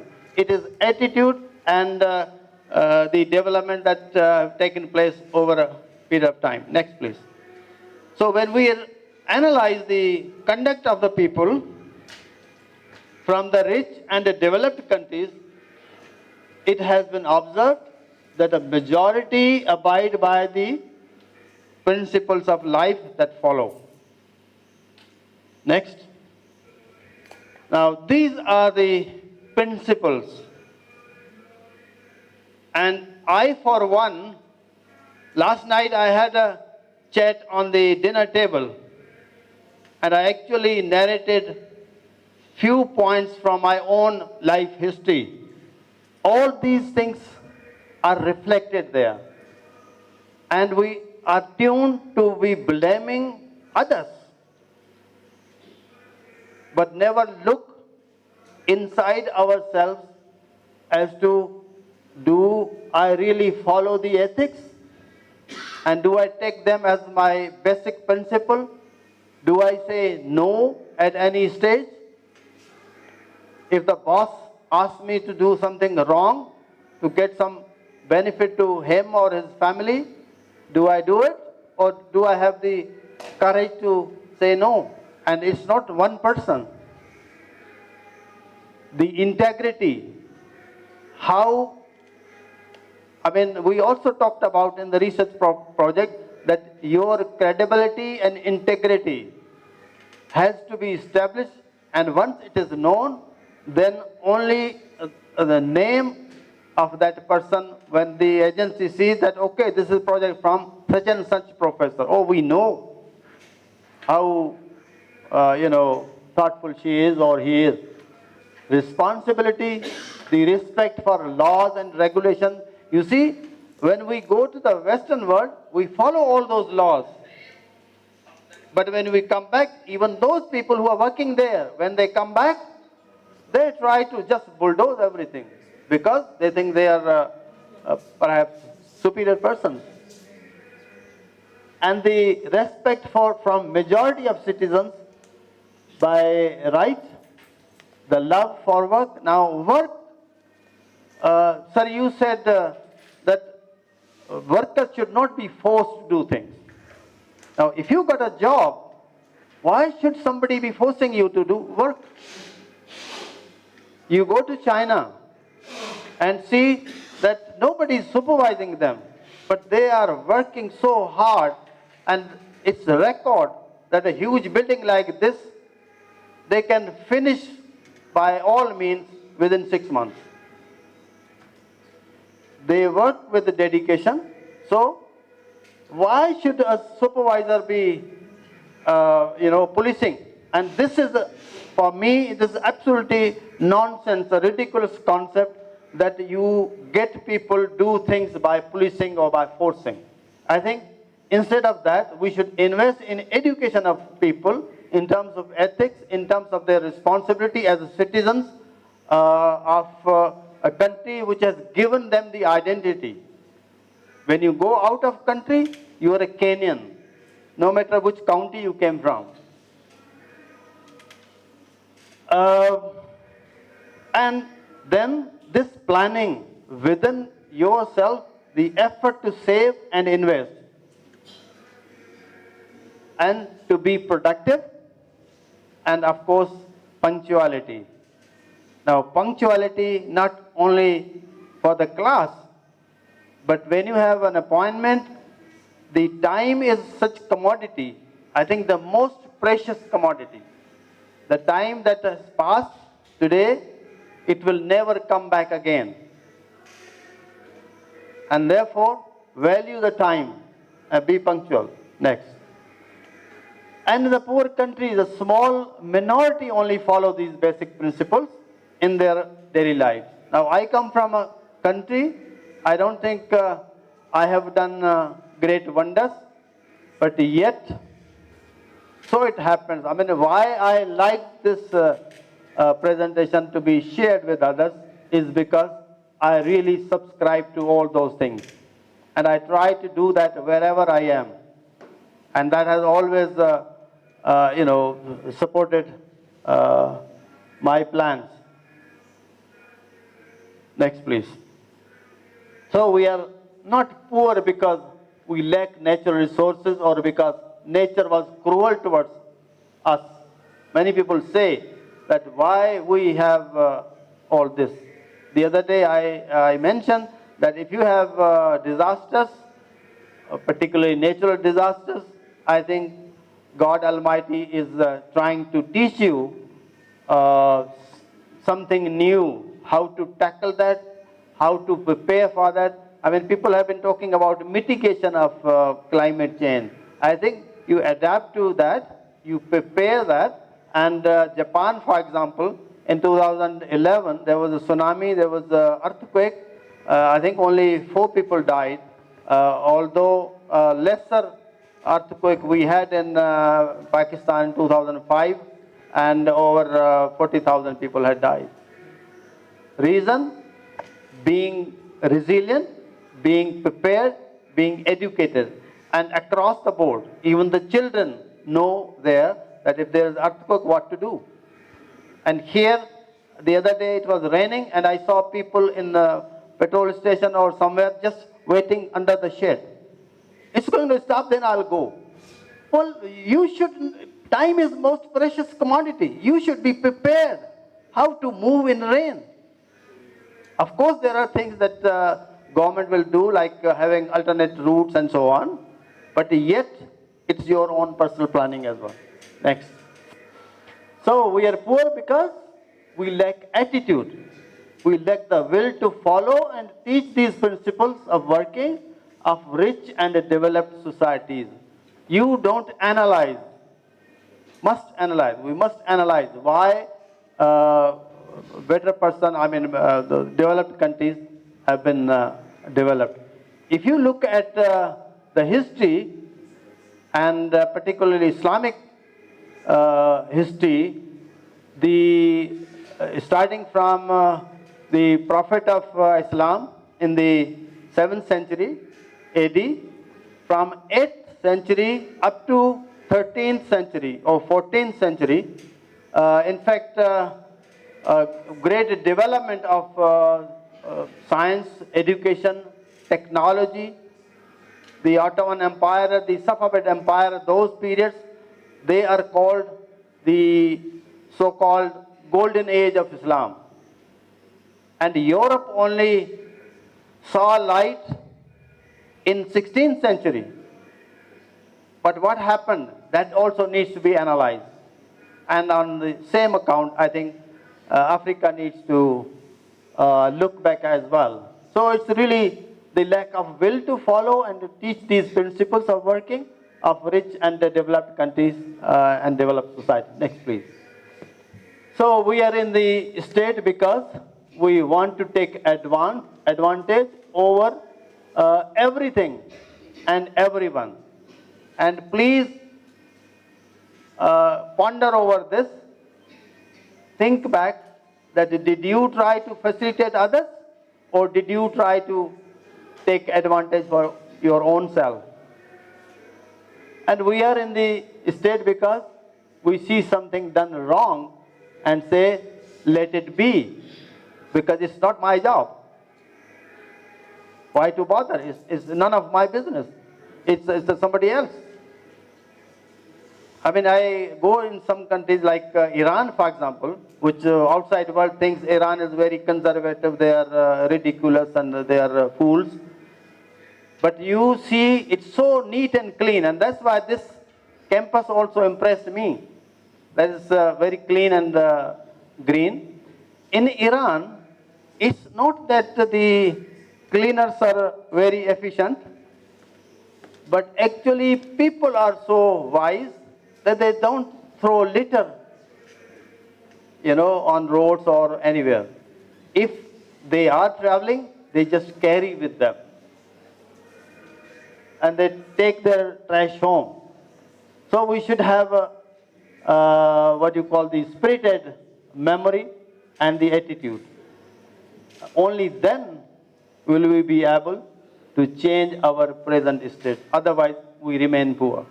Because I think financial poverty might be one thing, but when it's mental poverty, when in my mind I become poor thinker, then that's it. We're doomed. Next, I think that's it. Next. So if you do not, well, this is what you want to share with others. Thank you very much. Thank you. I hope this motivates you a little bit more, and as individual. See, there is a concept of what's called the NGI. You have heard the word NGO, non-governmental organization, but there is NGI, non-government individuals. So each one of you is a key person in your own surroundings, in your own family. You are a role model of your children and grandchildren. So how you behave, you don't need to tell them. It's only the way I behave. My next generation and my surrounding will follow me accordingly. I thank you very much for your patience, and I think it has been wonderful. I'm told that the early lunch is ready and we need to break. Yes? Thank you very much. Thank you so much, Prof, for that wonderful presentation. It is quite captivating to tell us where we are in terms of how we deal with our resources, and both human and natural resources. Anyway, now that lunch is served, we thank the organizers for organizing for that early lunch. We can proceed, take the lunch, and please have a nice appetite and enjoy it. Thank you.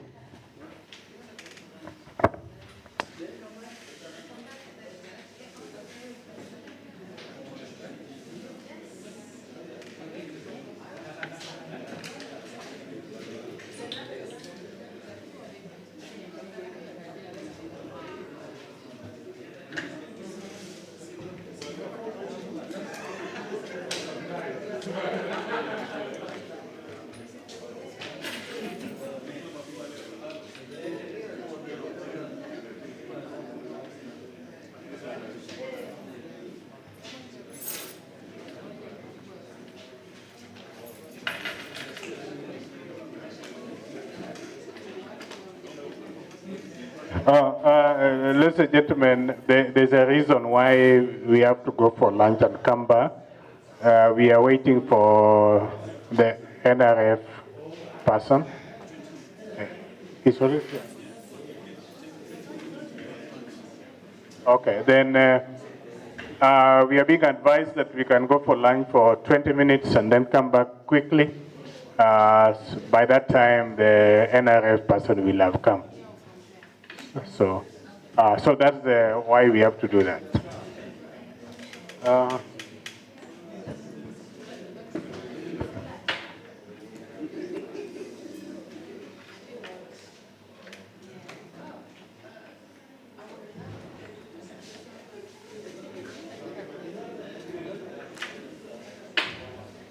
So we just go for lunch.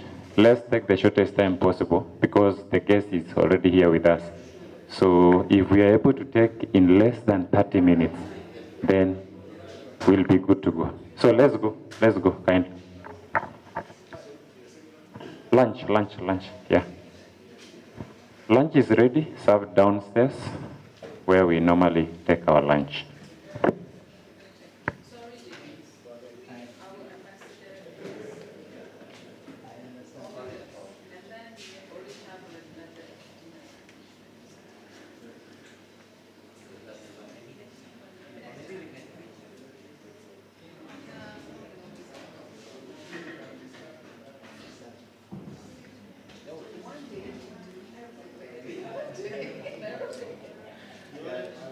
You are in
session.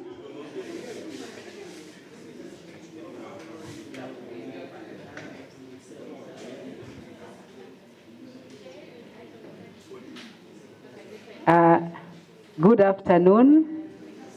Good afternoon. Yes, kindly, let's settle. Let's settle. For this session, will be facilitated by Professor Kowenje. Professor Kowenje will facilitate this session. Thank you.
Morning, ladies and gentlemen.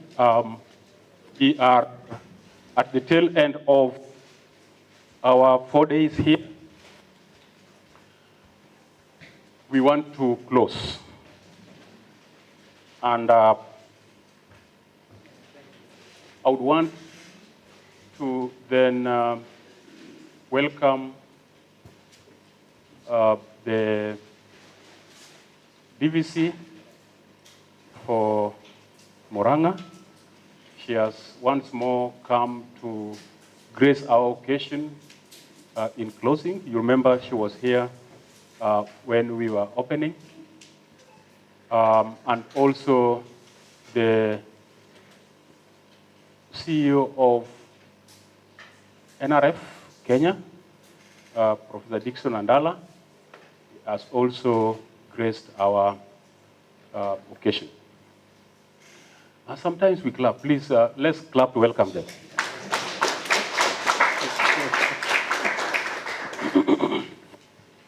Okay, so to the rest of us, just to recap what has been happening.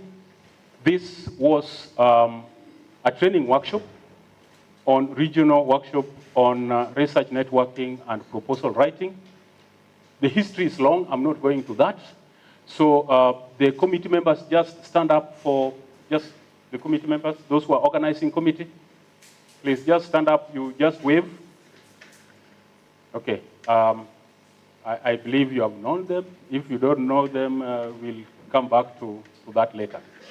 So this team has worked for since November last year to make sure that this happens. Here we have 11 universities. I believe that's right. A total of 35 participants. Of the 35, 16 are ladies and 19 are males. Fortunately, we don't have the people of the other gender. Yeah.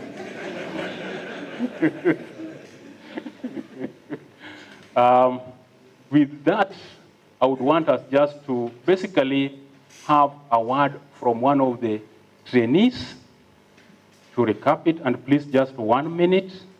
Sarah, just 1 minute. Tell us how it was.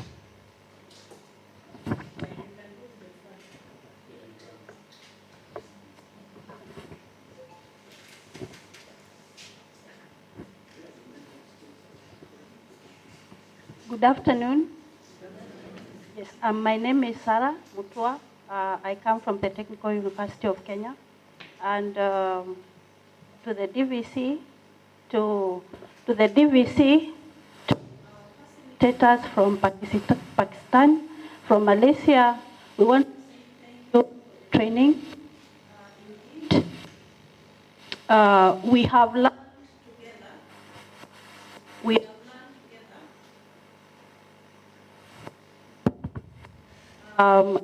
have learned together, indeed, for those who know, we have been reminded. We want to thank the CEO NRF for even joining us this afternoon. We are hoping that we are going to learn the opportunities that are available. We want to thank Murang'a University for your hospitality. And we want to thank Murang'a University for your hospitality.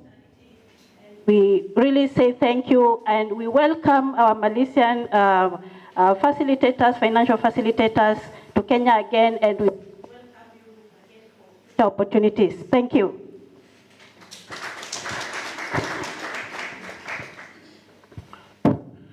Next, let's get it from the other gender.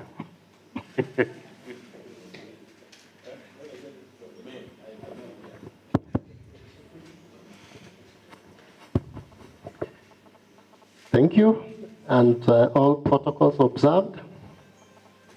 We are being called the other gender. 4 days workshop. is not something that we take for granted, especially to our facilitators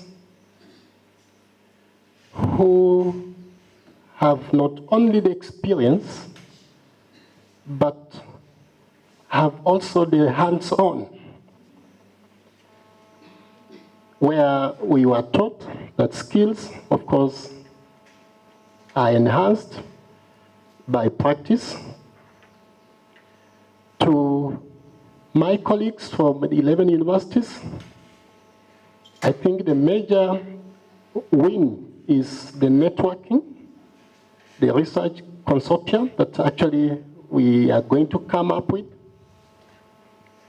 And to the management, of course, of Murang'a University, we usually hear Murang'a University maybe on the website, but now we know what Murang'a University of Technology is about.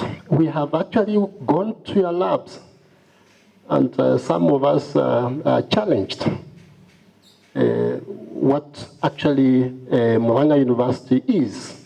We look forward to even a similar workshop or even a similar network with the staff and even the staff outside Murang'a University, so that we can be able now to move to the next level.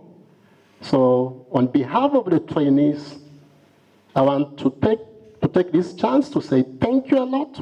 And for the facilitators, we hope that when you get our emails, just for a follow-up or maybe some clarification, you will be able actually to respond to us, because we want to be mentored in this journey. Thank you.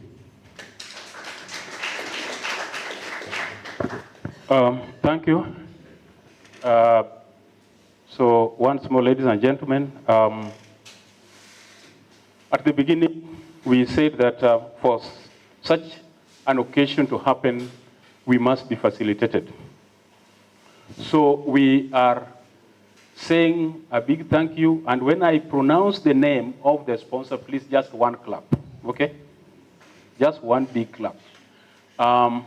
There is ESTEC UNESCO Malaysia. There is NRF Kenya. And last but not least, we have MUT, is Murang'a University of Technology. Thank you, sponsors. Please, we really value this. Without your input, this could not have happened. And yeah, also to the organizers, please. Okay, a proper one. Organizers, thank you.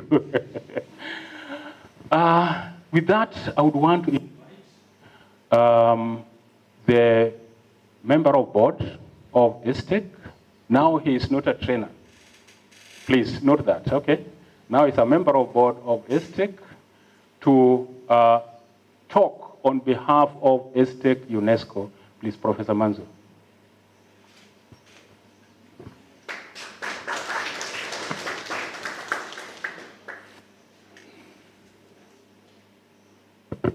Thank you. Thank you. Bismillahirrahmanirrahim. Ladies and gentlemen, and especially the CEO of NRF, Dr. Ndala, and the Vice Chancellor, my colleagues, ladies and gentlemen. On behalf of the International Science Technology Innovation Center for South-South Cooperation under the auspices of UNESCO, the ISTIC UNESCO, it's satisfying for us that the feedback from participants of training has been useful, and thereby we acknowledge the support and cooperation of the organizing committee, the financial supporters, including NRF, and especially the host organization, the MUT. I think this is what we have also been talking in this training, that cooperation and collaboration provides the strength And I could call it a coincidence, and we did not try to influence how the participants do it, but one table decided to have individual projects, others decided to have collaborative with the collective wisdom. And it was very clearly seen that those who had put their collective wisdom, their proposals were in a little bit better shape. In itself, you already experimented and proved in this exercise that working on, building on each other's strength is always helpful, and end of the day, you all win rather than just one person. I think this is very key thing. We have had survey also.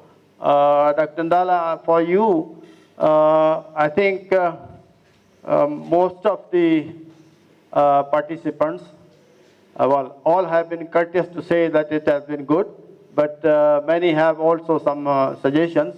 But I think the overall point of view is that this exercise has been good. Now, issue is that ISTIC, we are, of course, for South-South cooperation, but we are only a catalyst organization. So we go in a country, try to bring other countries there, but then only catalyze on something, and it is for the national organization of that country to take that cue from there and move onwards. Essentially, and let me tell you, Dr. Ndala, I have been the CEO of Pakistan Science Foundation, and then president of the intergovernmental organization called ECO Science Foundation. There we try to train people around the country so that they know how to prepare a good proposal, what are the priorities of the funding agency, and what is the mechanism of evaluation so that their efforts are not waste. But I think one exercise, one workshop may not be enough. And that's perhaps something that NRF can take up from here and move to another university. And perhaps if you can take lead, and with Dr. Daniel around from the Future Earth, I think you could go beyond Kenya to organize this workshop. And I'm confident that ISTIC will also be partner for carrying this activity further. I think it's been a wonderful experience for all of us, and I thank you all very much and wish you all the best in your future endeavors for research. Thank you.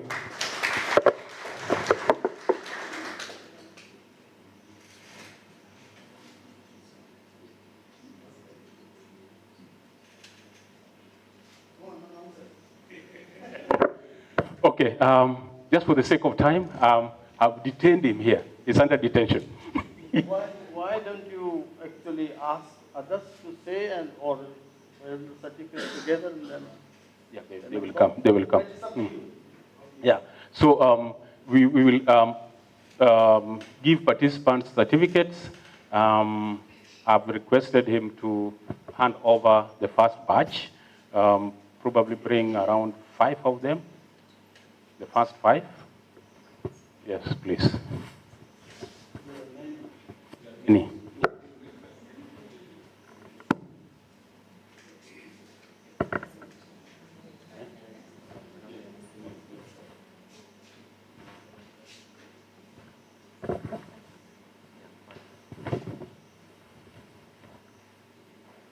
The first, Dr. Peace Agufana. Number 1.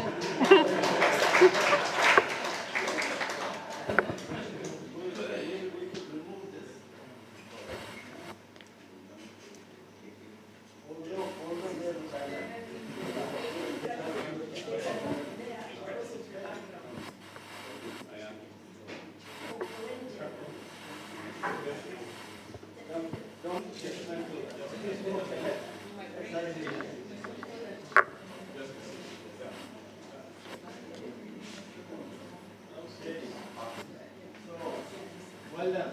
Thank you. You made a presentation. Number 2, Professor Dorothy Amwata.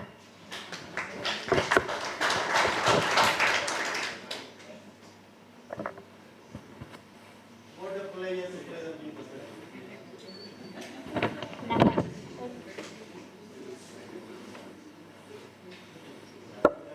Number three, Dr. Eli Teti Osewe.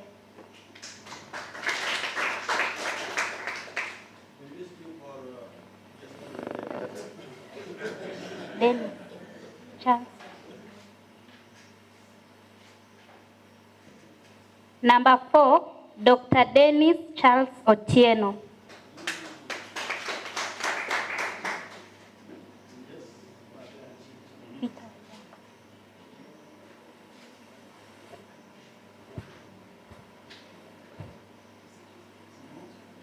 Dr. Peter Waithaka.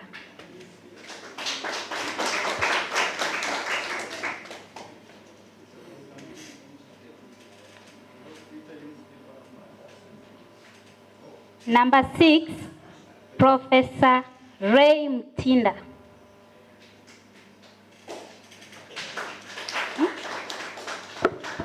Invite someone to help.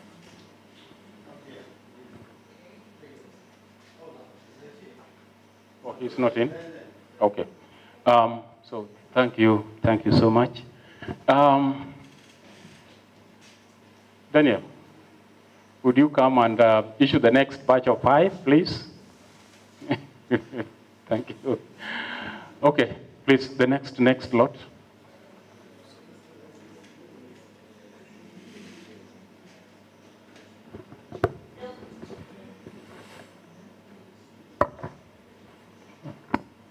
Dr. Alice Omariba.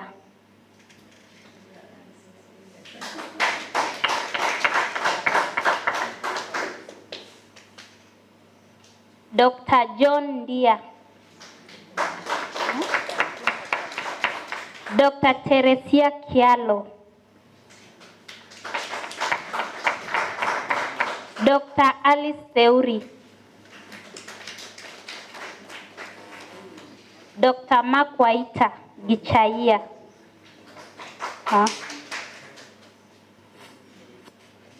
Dr. Grace Opetu Olo Abucheli.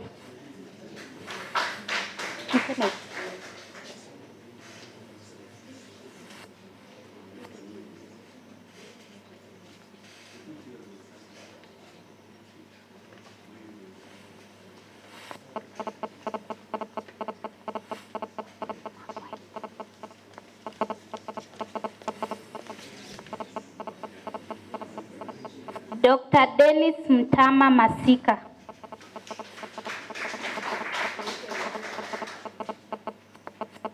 Dr. Nelly Akinyi Juma. Dr. Daniel Opio Odaro. Dr. Boa Otieno Kwach.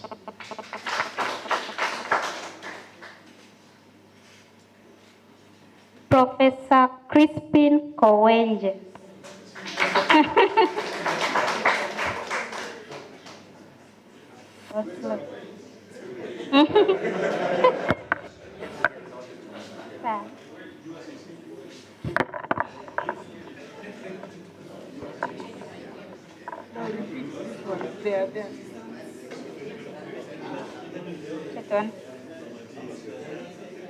Daniel Opio Odaro.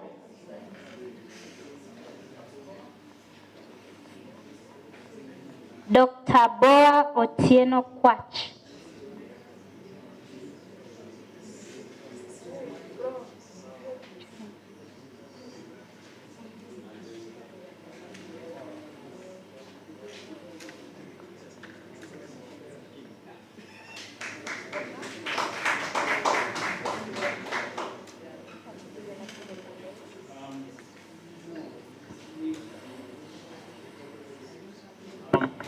Then I would call upon Madam Sarzak, please come and issue the next lot.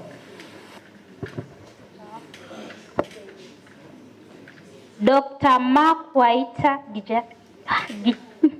Gishaya.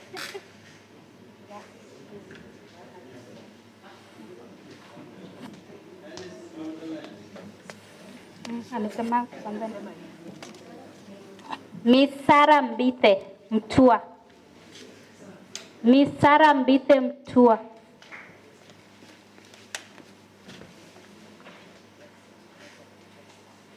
Miss Nelly Chorono Kiplagat.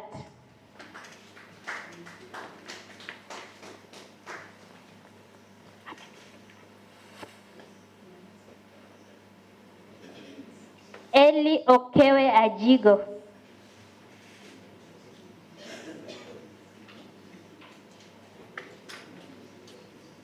Mr. Clifford Obara Arum.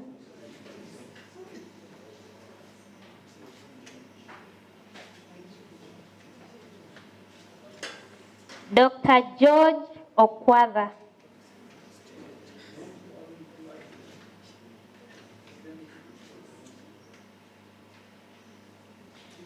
Dr. Njenga Buru.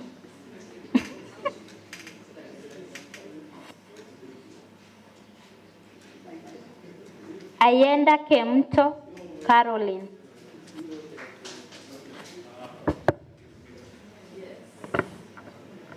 Okay, thank you, thank you. Thank you. May I call upon Professor Dixon to issue the next, Dixon Andala, the CEO NRF, to issue the next set of certificates, please. The name is Kemunto. Ayenda Kemto.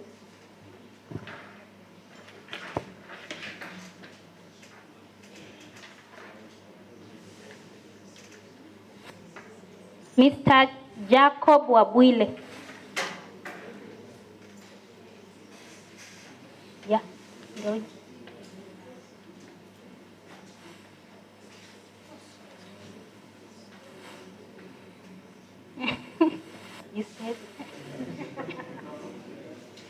Eusebia Ondieki.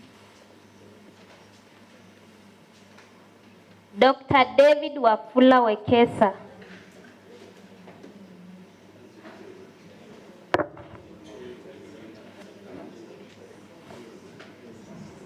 Dr. Eric Mnene Njogu.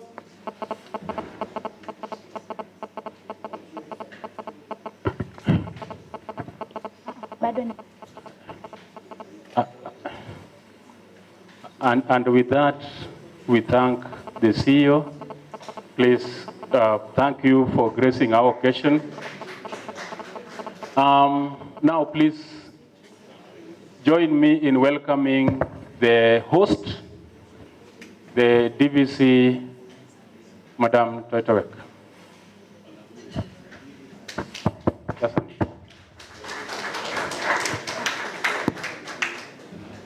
Next one, Dr. Victor Shikuku.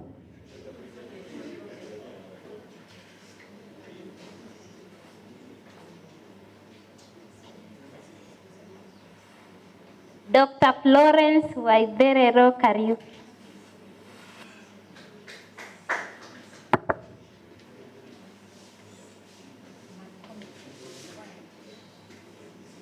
Irene Akinyi Odongo.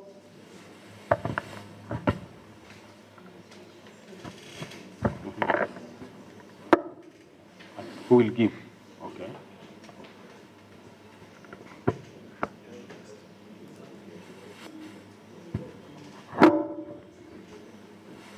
Organizing committee members, certificate. Dr. Daniel Nyanganyura.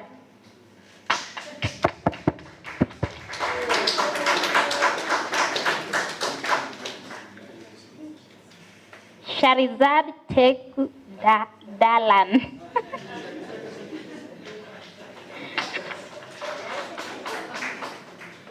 Professor Crispin Kowenje.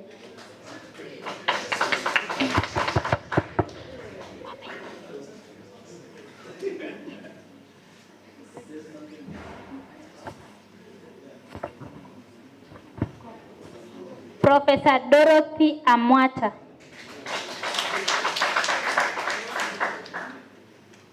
Sarah Mtua.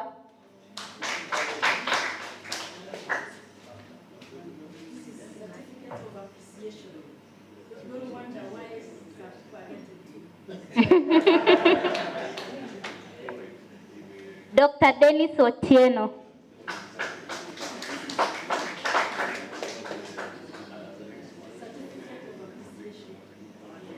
Dr. George Okwada.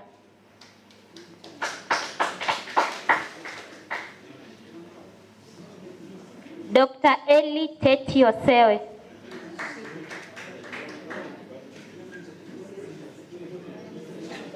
Dr. Dennis Masika.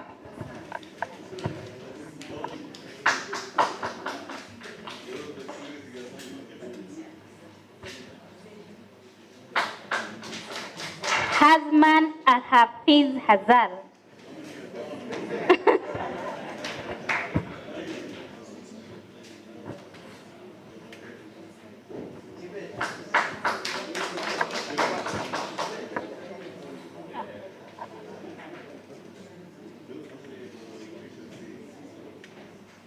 Wilson Kariuki.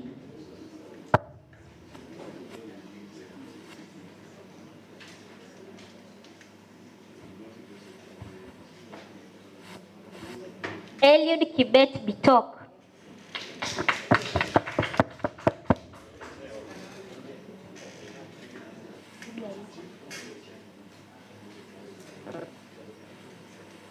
Clive Mokono Omurwa.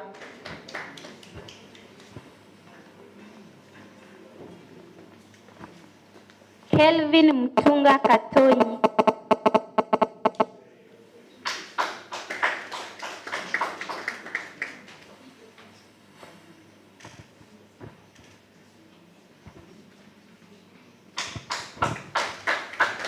And finally, Miss Millicent Kalenya.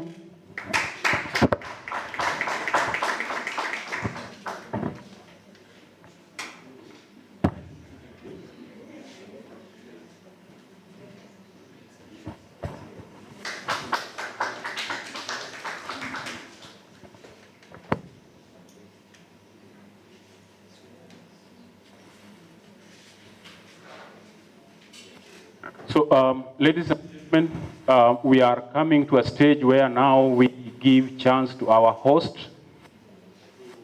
say the last word from the host, then we'll give the chance to the CEO NRF to close the workshop. May I call upon the DVC and the VC? May I call in the VC of Murang'a University to give us the last words? Thank you. So to the CEO NRF, I know you have arrived today. The facilitators and the representatives from ISTIC, UNESCO,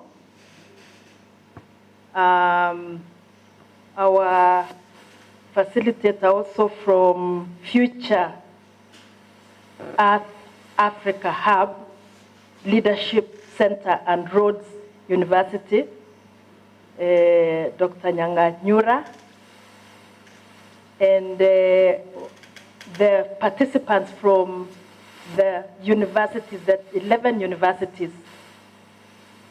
Good afternoon. Mine is to really take this opportunity to thank all of you, and especially the funders from ISTIC, UNESCO, and NRF for having facilitated a successful workshop. Can we clap for them? Though I was not in fully throughout, my office is not far away from here. It is across from this building, from this room. I could hear many things, and I could hear you enjoying yourself in the presentations and also in the, in the training. Oh, I have forgotten to welcome someone, my colleague, Professor Muchiri, who is acting DVC in charge of finance, planning, and development. Welcome. And of course, I would like to also recognize the people who arranged, the members of the committee that we have given letters of appreciation. We also want to recognize you and thank you. So mine is not to say very much, just to thank all of you and to tell you that Murang'a University is a young university, but we would like to move very fast. And we cannot move very fast forward without assistance and cooperation from other partners. So I want to thank you, all of you, and we would like to welcome you again to Murang'a. I know it has been a season of rains, but Murang'a is generally very bright the way it is right now, and slightly warmer than this. So welcome, and we can be able to take you to other parts of Murang'a. We did not get a chance to take you because of the rains. We were fearing that, in our hands we have people from all over the country and all over the world, and we wanted to make sure that things, are safe. So come again. We've left that for you to come again and experience the better part of Murang'a County. So in a short way, before I introduce the person to close the workshop, I would like to give a token of appreciation to our people who have been with us, especially the trainers. So can I request my team to give me the small token of appreciation? So the names,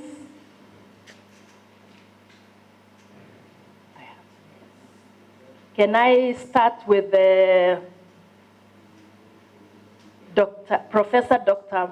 Manzoor Sormo to come forward from ISTIC UNESCO. Come over. I have small token of appreciation from Murang'a University. Yes. Thank you very much. Thank you very much. Yes. The next is Dr. Daniel Nyanganyura, Director, Future Earth, Africa Hub Leadership Center.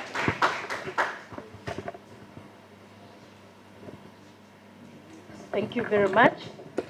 I should have...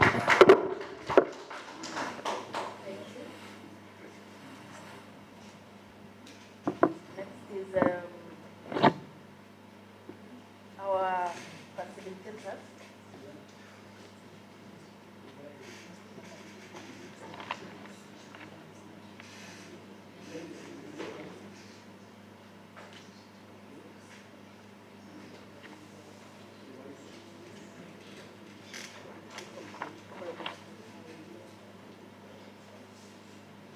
Mohammed Yusuf,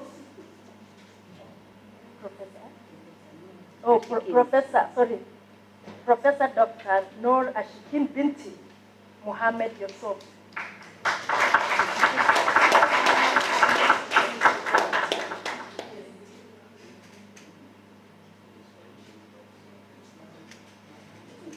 Madam Sharizad Tengu Jalan.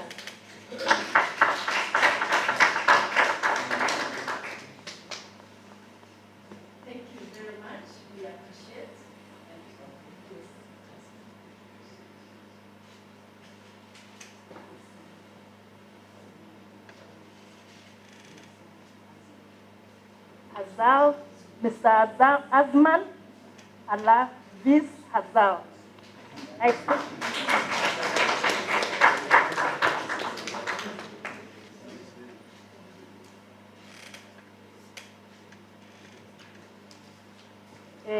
Professor Crispin Kowenje.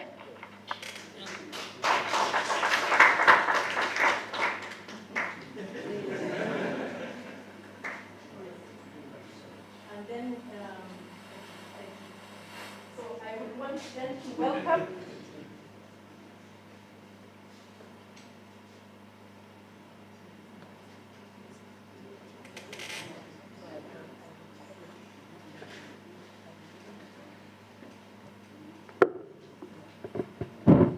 So it's now my pleasure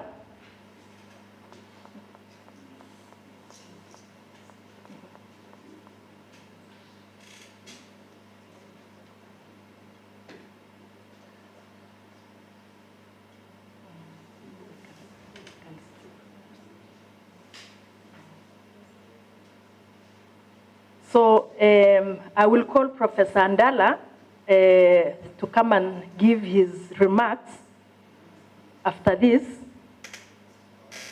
And then we will have, I've been told we will have vote of thanks. So I will introduce Professor Andala.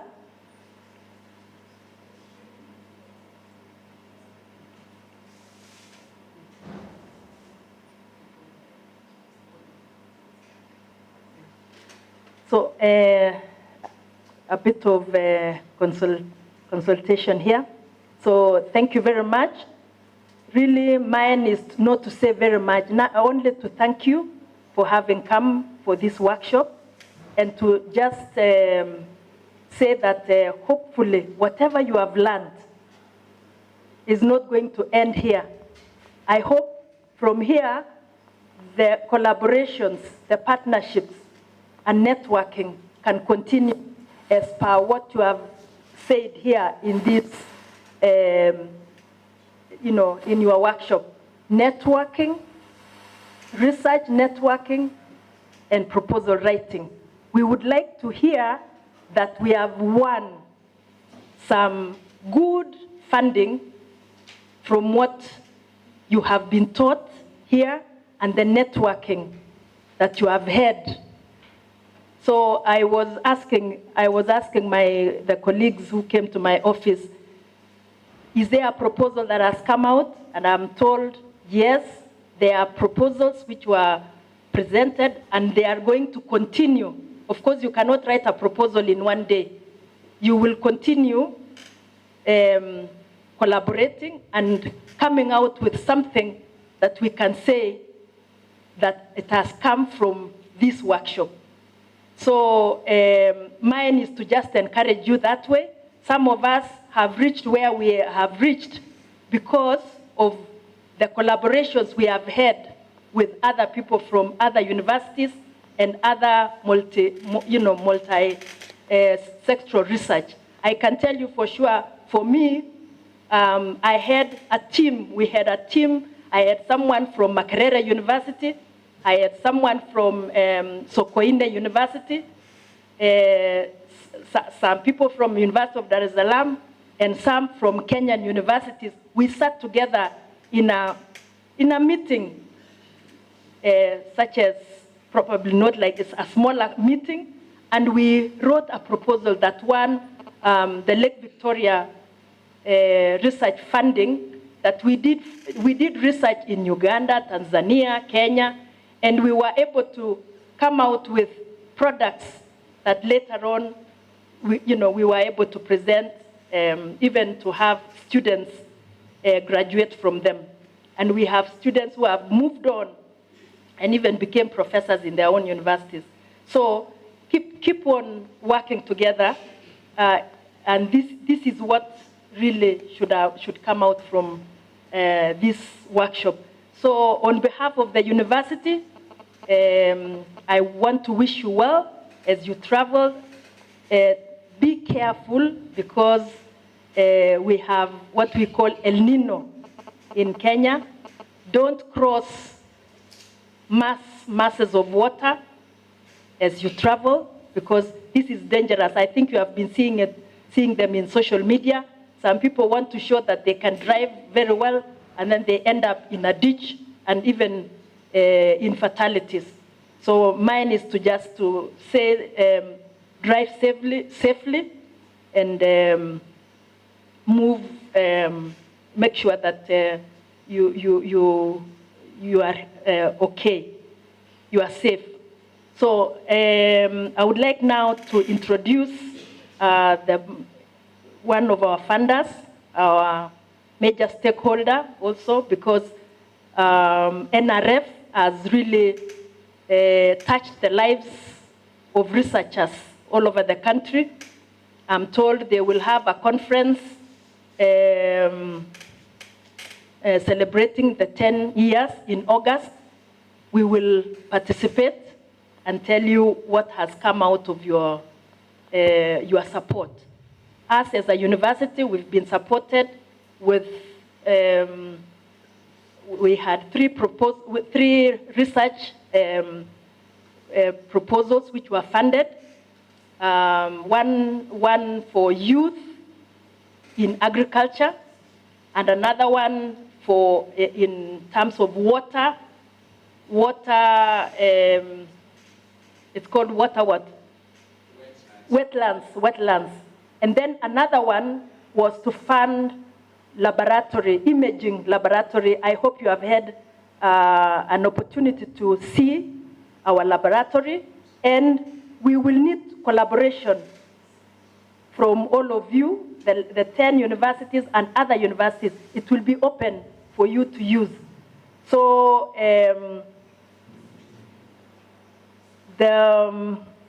Professor Andala, Dixon Andala, has a PhD in organic and materials chemistry from the State University of New York at Binghamton, USA. And then he had his master's and bachelor's of science from Kenyatta University, Kenya. Professor Dixon Andala is the chief executive of the National Research Fund, NRF, and as well is an associate professor of materials and inorganic chemistry in Multimedia University in Kenya. He has held postdoctoral fellowships in University of in Pennsylvania State University, USA. He is also a lead expert with NEMA and a reviewer of several local and international journals.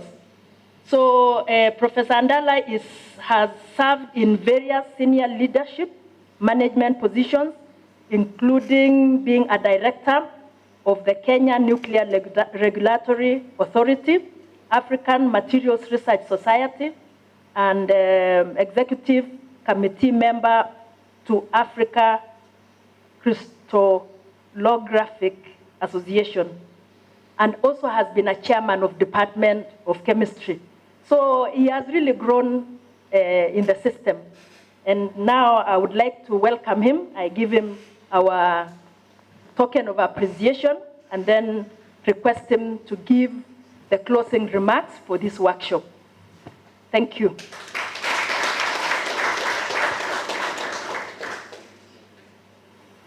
So,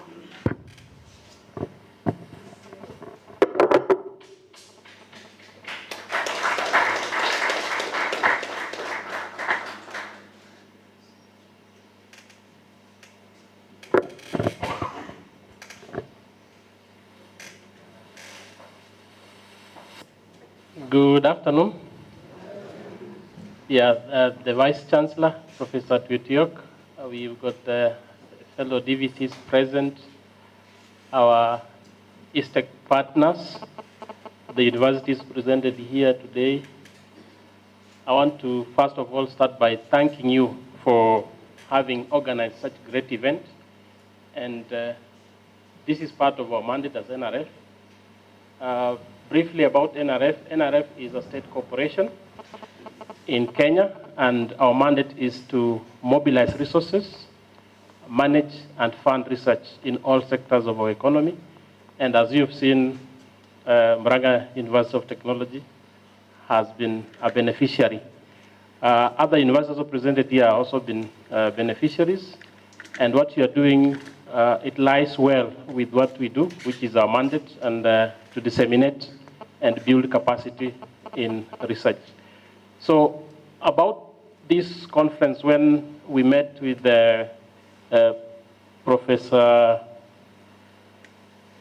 Dr. Noor Ashkin, and the team that came from Malaysia to visit us in Kenya some time back, we decided that we need to do something together and for East Africa.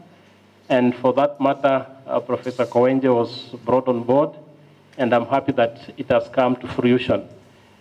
We need to do more of such activities in the near future, and I must indicate that I've been a beneficiary of such initiatives. There is an organization called Author Aid, and Author Aid trained me in proposal development and also in writing articles. That is when you want to publish in top-notch journals. So they took me from here to the USA for a whole week to undertake the similar exercise that you are taking here, and I take what you're doing very passionately. So we, in future, we are going to engage more and build capacity across the region. I have some few requests from the stakeholders here, but before I go to the requests, I want to know if all of you have been impacted in terms of skills in crafting clear, compelling, well-structured proposals. Is it the case? The second outcome was ability to navigate the grant application process, leading to increased success. Is that true? Yes. I hope the next application, when you put out a call, you should be able to be successful. And not only for NRF in that case, I'll expect also for you to go out there and also apply from other funding agencies or granting councils. We've got several in Kenya, like for instance, the APHRC, African Population Health Research Council. There is money that they are returning back to Bill and Melinda Gates because of lack of high quality research proposals. So take this advantage that you've been trained, and as you go back to your institutions, be trainer of trainers so that you can also be able to impact your colleagues at your institution. The other thing that I'm also been informed here is that you've also been trained on ability to develop realistic and comprehensive project budgets. You can be able to, because whenever we get a proposal, then we get almost 70% is going into travel and allowances. It makes our life or our work very easier. We reject immediately because we start by looking at the budget before we go to the technical aspect, because you may have a very good technical proposal, but the budget fails you. So we start by looking at the budget. When we see that 70 or even 50% is on travel and per diems, we throw it away. So please ensure that that's where most people fail, the budget. So, and I'm happy that this has come out in this workshop. And then the other thing that I've been told is it has strengthened your confidence in submitting successful grant proposals. So I'll, as a follow-up from the Vice Chancellor, what she mentioned, we want to see more collaborations. And we at National Research Fund, we purposely encourage multi-institutional and multidisciplinary grant proposals. We are factoring in the aspect of having a social scientist, and when we have a social scientist as part of the team, the dissemination aspect is taken care of. Now I go to what they've requested. In here, they've asked me to continue to support these members and turn them into research networking and proposal writing champions, especially in their respective thematic areas. At NRF, we encourage that, and I have so far seen success rate. What usually happens is you identify a specific call, and then you come together as a team. We can take you for a retreat for several days. I think Professor Muata has been a beneficiary of that. You craft, we help you review, then we submit. Now, when we get those funds, they come directly to your institution. And that is what resource mobilization is all about. Currently, there is one we are likely to get of 1 billion. That is on climate, in GCF, Global Climate Fund. And it was done by people like you. And is now at Treasury to approve. If Treasury approves, then we can be able to now fund research in matters climate. So I'll expect once you leave here, especially the young researchers, you need to be hand-holded for you to reach the caliber of our VC here. You see, he has been able to collaborate with the fellow researchers across East Africa. You can also be able to do that. The second request here is the need for an easier way of sharing call proposals in time for those interested to have adequate time in responding to those calls. And indeed, National Research Fund, we've partnered with Research Beeline, and I know some of you benefited, and in Research Beeline, you have got 1 year free access. We've got all the calls there, and we had, each institution had a lead person, and that lead person is supposed to work with the Research Beeline to disseminate that information on research calls, especially these small grants. They are very easy to, especially if you are a young researcher, of $5,000 of 1,000 US dollars, go for them. You can be able to start small, then eventually you should be able to now go into the League of Maestros, yeah? The other thing that I've also been requested is to support subsequent similar training workshops in other parts of the country. Yes, this one has been done here in central part of Kenya. I hope that the universities here are representative, and secondly, we can be able to arrange for similar events across the region. Since now Maseno is here, I'll task you to arrange for one in the Western region. I saw, do you have somebody from coastal region? No, so Koenje think now regional balance. It should be done, yeah? So please, we need to have one. We've got Taita Taveta University, Pwani University, and Technical University of Mombasa. They are critical partners, so let's arrange. I know Mombasa, there's a temptation of not learning when you go there, but we'll ensure that we put in a room so that we keep far away from the ocean. Yeah, the other request is be sharing with the team research funding priority areas from time to time. We have an active website, and in this website we put out calls, and as a requirement by government, when we have a call, we have to put it in the general, or in the public through MyGov. MyGov is that comes every Tuesday of each week, is a print by the government, and we usually put it, it's free circulation. So any other time that we have such calls, we put it in MyGov for print media, and then we also place it on our website so that we can be able to access. As you'll agree that among the challenges we face here is Kenyan has so many educated people, but not in the politics, yeah? You also need to go to politics. We get very, very, very good quality proposals. And the problem is now, like for instance, currently we have a call on cancer. We are funding only 50, and we received 250 applications. So it becomes a challenge to bring in the balance to do with the region, gender, those who are, because we are actually required by the Act to fund those who are marginalized similarly. So we have to put all those into perspective. However, that said, whenever you sit down to write a proposal and you get a regret, it gives you the momentum to be able even to do the next one even in a better way. So do not give up. For every 100 proposals that you write, success rate is usually 10%. So how many goes to, how many are not funded? 90. So only 10 may be, even 5. So you can see the effort you have to put in. And the other thing that I've also seen, once you become successful, you're always successful because now you've reached that caliber of quality that all funders want to see. The final request is how will they benefit in the Belmont Forum calls?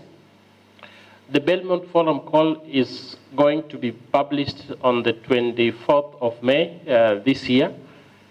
And as usual, it is multi-institutional and multidisciplinary, and it will be in form of a nexus, either water, energy, such like a thing. So if you're in that nexus, I think you are eligible to participate. We've also been great that the government is going to increase allocation by double for the next coming financial year. So we are soon going to put out a call. And for those that are still pending disbursements, we are going to try as much as possible to try and service them. And please feel free to reach out. We are trying to gain that public trust that has been an issue with us. And we recently launched our strategic plan. That was on Tuesday. And key among the strategic objectives is resource mobilization, building of trust, that is the institutional capacity, research empowerment, and of course we are also going to fund what we call emerging strategic areas or issues. Of course we realized we cannot list all of them, like artificial intelligence is a strategic issue for the country.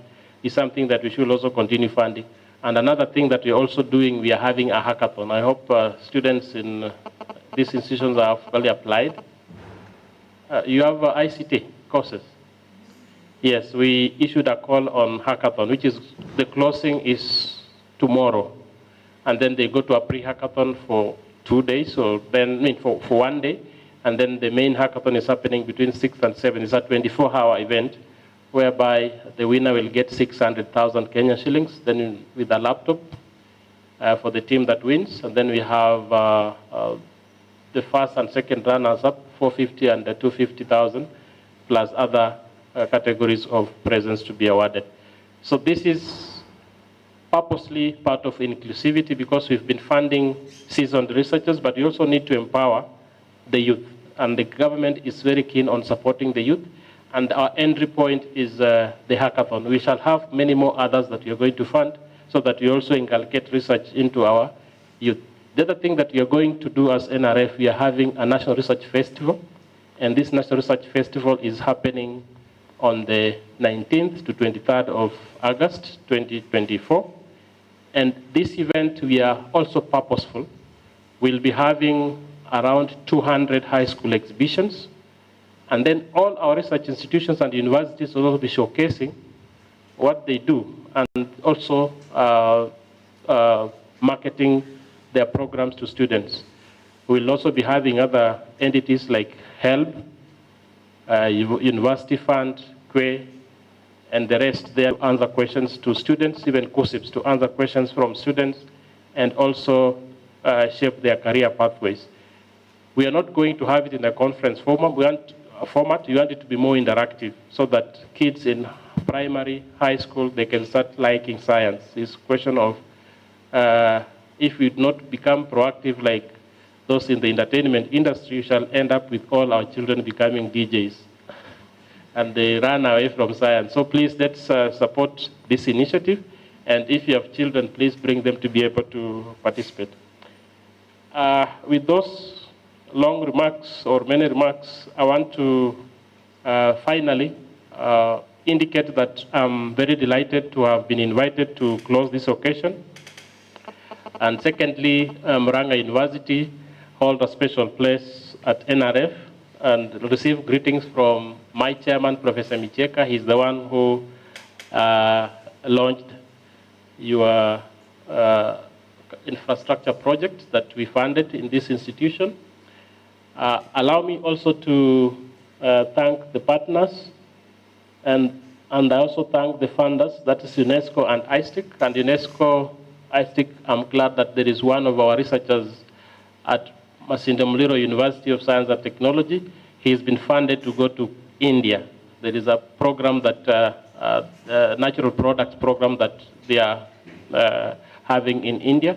So thank you so much. We want to strengthen those relationships that we are building, and she has assured me that we are going to have more of these trainings happening. And finally, we are going to have a joint call between Malaysia and Kenya.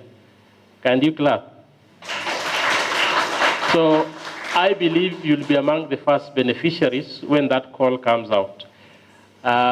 With those, I want to close or call a close to this event, which is the East African Regional Workshop on Research, Networking, and Proposal Writing, to a close. And as you travel safe. Let's keep in touch, and always, as those who are visiting us, find time to tour Kenya, and soon we'll be coming to Malaysia. We'll do likewise. Thank you so much, and may God bless you.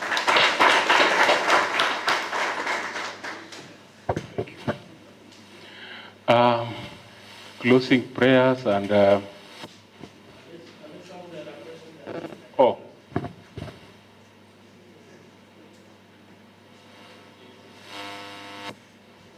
It is always good manners to listen to your people so that if there is any burning question, it gets addressed.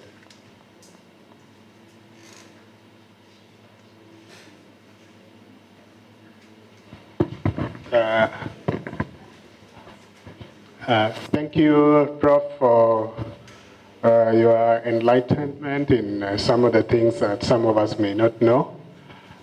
One question, do you accept blind proposals?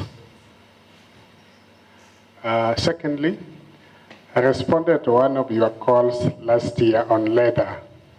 You acknowledged, but I never heard about the results. So I don't know whether you don't send to those who are not successful reports. Thank you.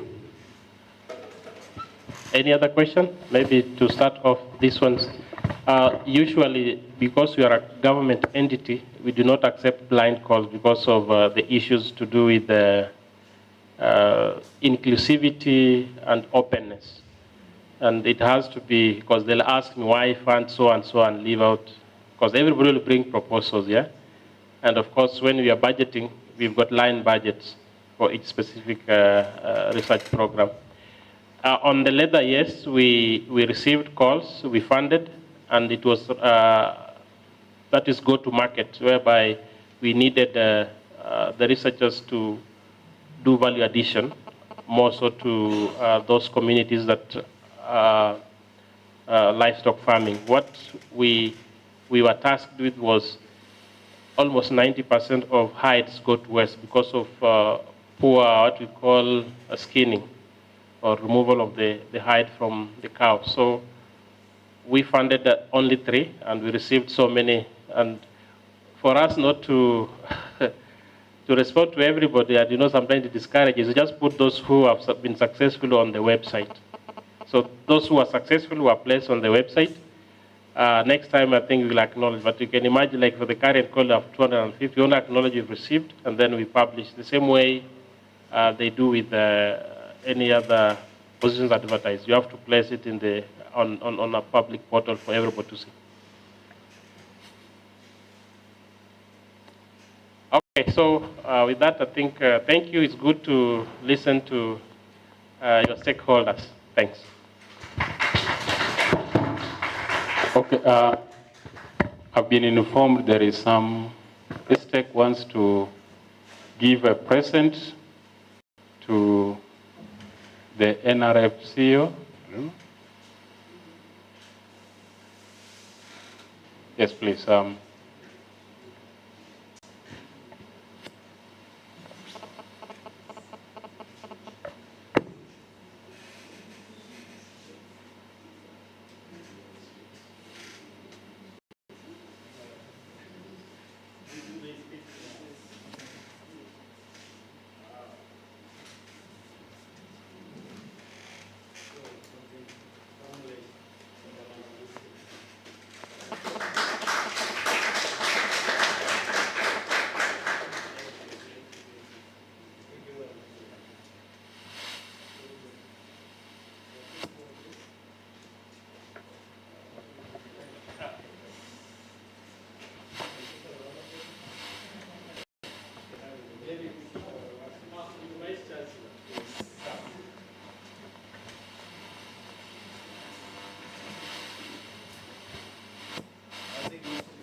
Just before we end, we have a small token appreciation for Professor Priska Tuitoy.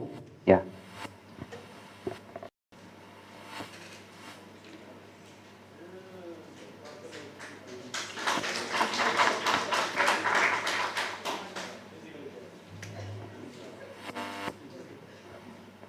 Okay, next I would like to invite Professor Dorothy Amota as the representative of our host from MUT.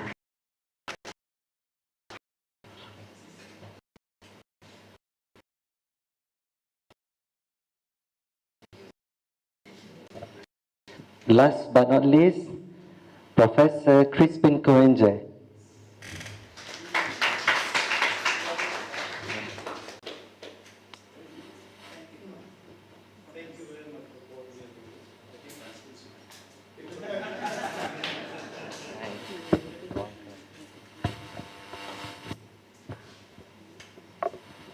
So finally, we'll have a vote of thanks and prayers from Dr. John Deere, Dean School of Computing, Information and Technology. Thank you. Thank you. Our DVC, in charge of academics, research, and student affairs, who is also the acting VC. We also have the acting DVC, Finance Planning and Development, CEO NRF, our trainers led by Professor Manzoor, organizers of this workshop led by Professor Crispin Koenje, participants, ladies and gentlemen, good afternoon. Mine is very brief, it's just to move out of thanks. I know we can't give thanks enough, but first is to really thank our trainers for the good job done, and I believe that all of us, we know that they have done a good job, and therefore I think because we're academicians, I want us to give them an academic clap. Is that okay? And I want us to give them Factorio 3. Is that okay? So, can we do that for our trainers? 1, 2, 3. 1, 2. Thank you. Our trainers. And then we want also to thank the organizers of this workshop. Job well done, and we really want to thank you. I think we also do the same to them. Is that okay? 1, 2, 3. Thank you very much. And of course, now we want to also thank the host. I think, thank you for allowing MUT to host this function. We are very grateful. And so I think MUT has done a good job. I hope you've enjoyed yourself. Do you want to come back here? Yes. We hope next time you also select to come here at MUT, and we'll be more than ready to host such a function. So can we clap for MUT? Factorio 3? Thank you very much. And now we want to thank each one of us, the participants. And I think for this one, we want to do what Professor Mata calls environmental clap. And I want to, just come. She does it very well. We want to now thank each of the participants for the active participation. In environment, we don't make noise because that is pollution. So yesterday, I taught you very well how to clap, and we have to give all of us the flowers to take home, isn't it? So can we start? 1, 2. Some people don't know. Okay, I'll do this.